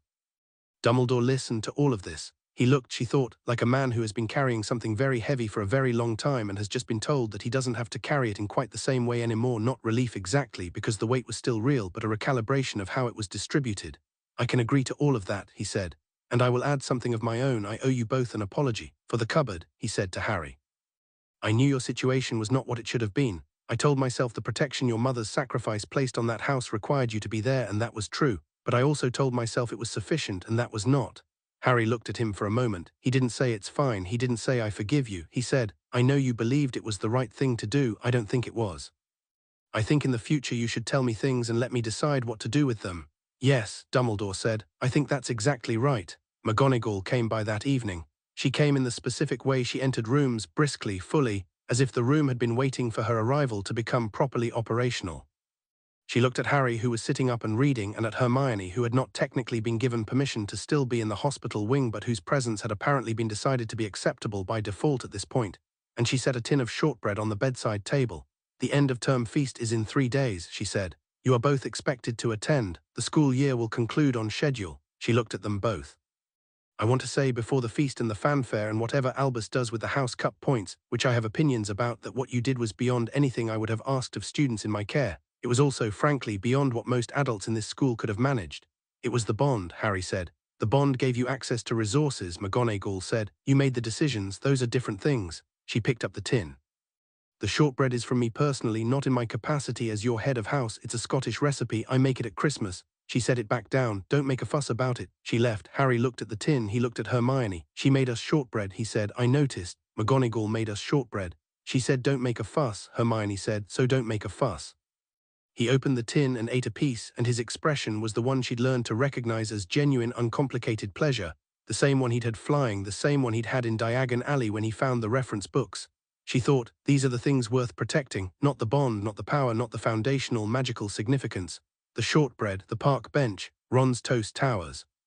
The warmth of an evening in summer when nothing specific is required, and everything is, in some uncategorizable way, exactly right.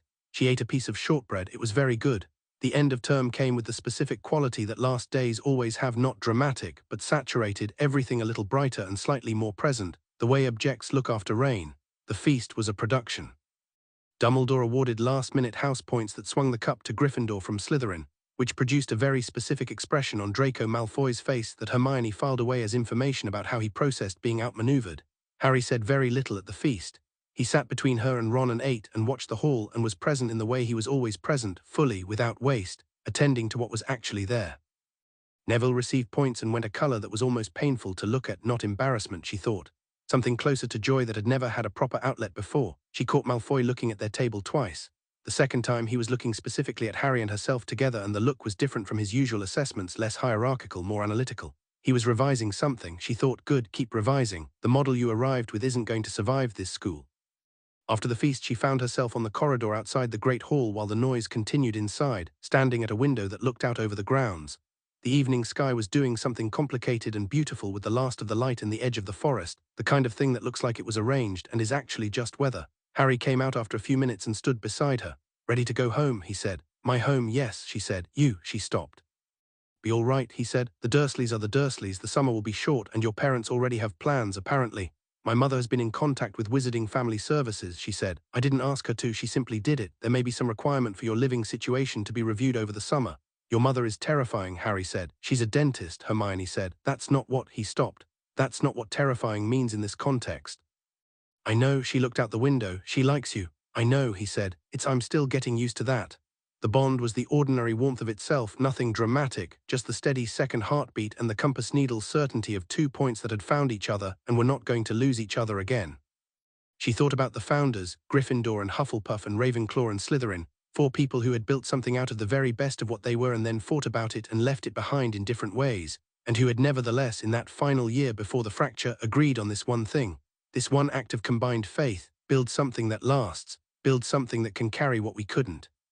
She thought about the train tomorrow and her parents' car at King's Cross, and Harry getting into it with them because that was simply what happened now, not because anyone had officially arranged it, but because the arrangements had arranged themselves in the way that the bond arranged things, finding the correct configuration the way water finds its level. "Can I ask you something?" Harry said. "Obviously. What do you think it means, the long version, what we are, what the bond is, where it goes?" He looked at the sky. "I've been thinking about it since July 15th and I don't think I've finished thinking about it." She considered the question with the full weight she gave to questions that deserved it. "I think," she said slowly, "that the founders built the bond for a crisis. That's true, but I think the crisis was just the occasion. The thing they actually built was partnership. Real partnership, the kind where both people are fully themselves and the combination is something that neither could be alone." She paused. "That's rarer than the crisis, I think. Crises happen regularly. That kind of partnership is harder to find. And you think we have it?" "I know we have it," she said. "I've had 7 months of evidence. I'm thorough about evidence." He looked at her. "You are the most thoroughly evidenced person I've ever met." "Thank you." That wasn't entirely a compliment. "I know," she said. "It was accurate, which is better."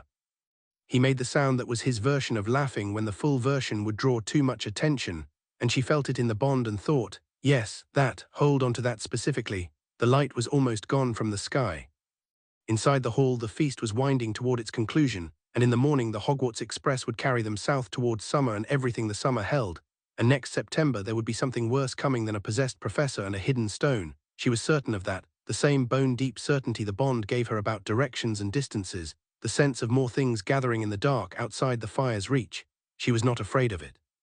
She was not afraid of it because she was standing next to Harry Potter with the Founder's magic alive in her chest, and a 14-page training plan already being revised in the back of her mind, and because the school behind them was full of people she'd chosen, Ron who could see the whole chessboard and Neville, who was taller in the way that mattered, and Luna drifting through corridors with her upside-down magazine, and McGonagall who made shortbread, and Dumbledore who was learning slowly to be honest.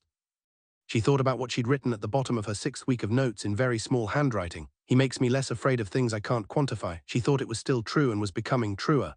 "Next year," she said. "Next year," he agreed. "More advanced curriculum, restricted section access, actual defense instruction that isn't Quirrell's performance of defense instruction." "Yes, and we tell Ron everything from the start, no catching him up later." "Agreed." "And we figure out the fragment in your scar," she said. "I have 3 working theories already. None of them are comfortable, but all of them have solutions." Harry was quiet for a moment. "Then you've already been researching it?" "Since the dungeon chamber," she said. "I couldn't not." He turned to look at her with the expression that was specifically his, the one that had nothing in it but recognition, the seeing clearly face, the one she'd first felt through the bond in the cupboard on July 15th when she'd pressed her glowing hands against the carpet of her sitting room and felt someone look straight at her from across the dark. "Hermione," he said. "Don't say something sentimental," she said immediately. "We're doing very well and I'd like to maintain the tone." "I was going to say thank you," he said. "Oh," she looked at the window. "You don't need to thank me. This is what the bond—" "Not for the bond," he said. "For you, specifically you, for showing up at Privet Drive with 40 pages of notes and your mother and an argument nobody was going to win. For the park and the plan and the shortbread and all of it." She pressed her fingers against her sternum where the bond lived, warm and steady and entirely itself. "You're going to make this sentimental regardless of what I want," she said. "Yes," he said, entirely unrepentant. She looked at the last light on the grounds and the dark of the forest and the lake like a mirror for the stars that were beginning to appear, and she thought about all the ways this year had not gone as expected and all the ways it had gone exactly right, and she thought about next year and the year after and the whole long road of it stretching ahead. "You're welcome," she said, "for all of it. Including the things I haven't done yet." The bond rang between them one last time like a struck bell, clear and resonant and certain, and they stood at the window together while Hogwarts settled into night around them, the 1,000-year-old castle, the 4 founders' dream and disaster and last desperate hope, the lee lines running deep and quiet under the stone, satisfied at last with what they'd carried. Outside, the first star appeared. Inside, the fire in both of them burned.